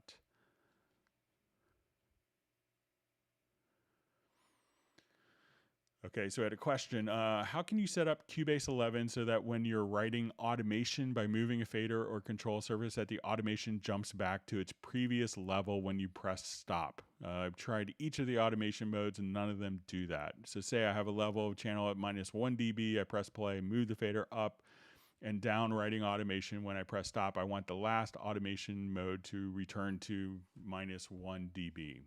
All right, so what this is, if we think about how a physical fader behaves is, if there's, if I'm here, if there's no value for it to return to. So if I'm just, let's say I'm playing this particular track and I'm automating it. So let's say as we're doing this, all right, so I automate, I move it up. That fader stays there, like a physical fader would stay there until it goes back to a particular area. So what you need to do is just say, okay, we have, this value here, and, we could say, and put the value at the end of the project. So let's say I wanted these two values here, and I'll just bring these down just for demonstration purposes. So let's say these are my two values. So now that there's a return value for the fader to go to. So now as I would automate, so let's say we're automating and I go to touch, I can move it up, and then when I let go, but if there's no value for it to return to or no known value, it should kind of behave like a physical fader. That's the concept, that the physical fader stays there until it's told to do something else, because the physical fader wouldn't automatically move down. So just put a automation value at the end here. And then you could do this. Now, one other trick that you could do is if you go into the automation modes, you could just quickly write a to start and to end, and then just kind of touch the fader, and that will put the mode there. And at that point, you could, have that value at the start and at the end. And then you could just do your touch automation. But if there's no return value that's been defined, do you want, so Cubase shouldn't assume that you want to go back exactly where you were, because you never told Cubase that. So.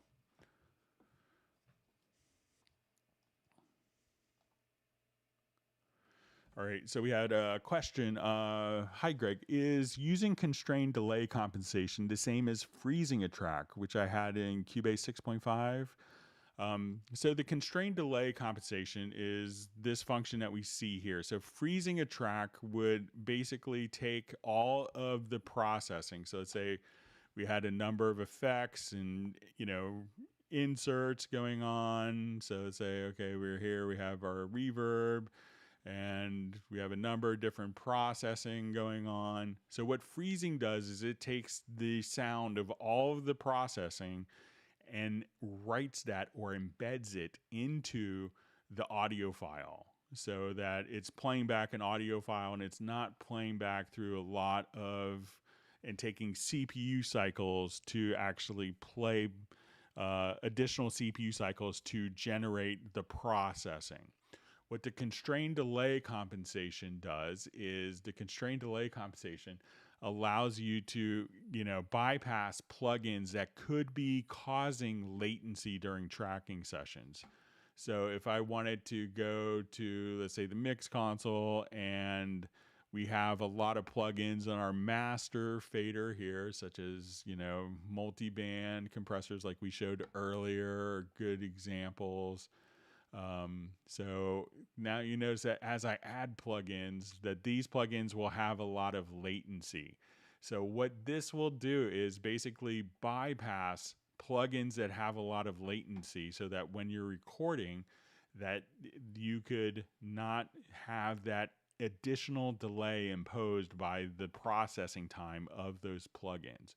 So if I wanted to look at this particular channel, I could say, okay, let's keep that open, and now I turn on my constrained delay compensation. Those two plugins are bypassed. I turn it off.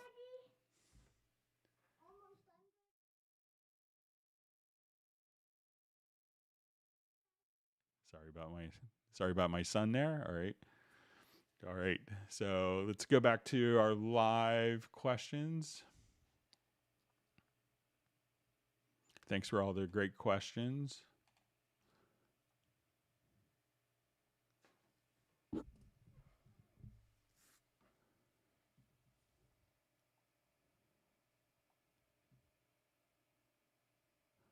All right, so we see from Razel that he launches an administrator and that solved his drag and drop problem. So I'm glad it was an easy solution. It's great.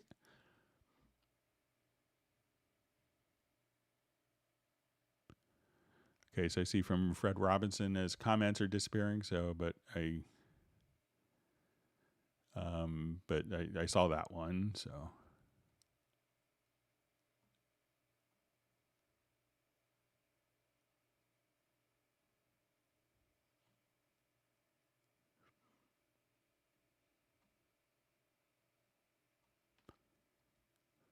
All right, and we see David Griffiths going to play around with the logical editor for the random hi-hat velocities.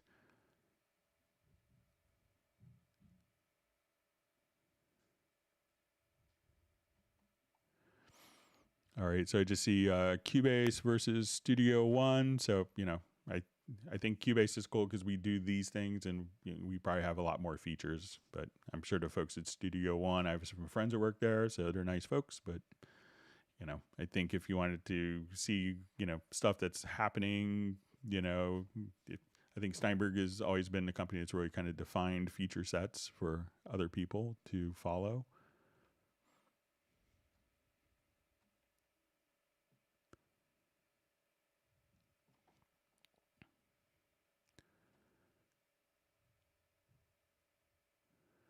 All right, so we see for John Costigan, the revelation of the day is with no return level set, automation doesn't know what you want. So, yeah. Okay, so I think I'm at the end of the questions. We could end a couple minutes early, so we'll just wait a couple minutes. As I mentioned before, I have kind of a meeting with some colleagues in Japan, so it will be in the middle of my indexing time, so the index may be later tonight or early tomorrow morning, but we'll just wait just for a couple minutes, see if there's any other questions that come in.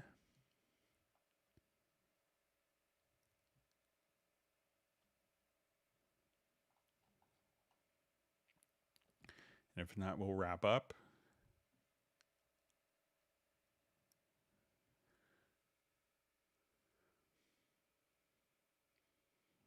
to thank everyone for all the great questions, and I want everyone to stay safe and healthy.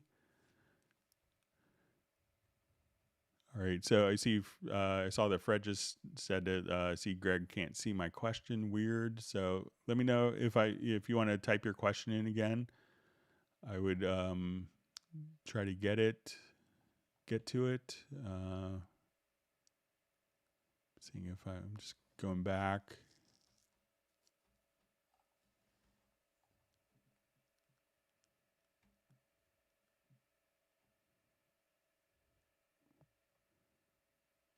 All right, I'll wait just a minute and see if Fred is able to enter his question in, or if you want to email it to me, Fred, I'd be happy to show it on Friday's live stream.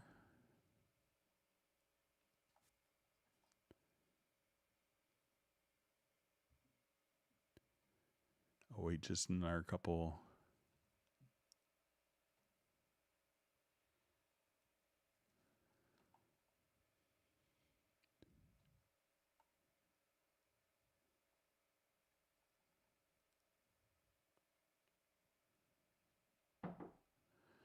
Okay, so I saw Fred said, never mind, cheers, everyone. All right, so we'll go ahead and wrap up. My son is anxious to tell me about his day at school. But yeah, Fred, just please email me, and I'll be happy to show it the first thing on Tuesday's live stream if you want. But with that, we'll go ahead and wrap up just a couple minutes early. Thanks, everyone, for the great live stream, and we'll see everyone on Friday. Take care.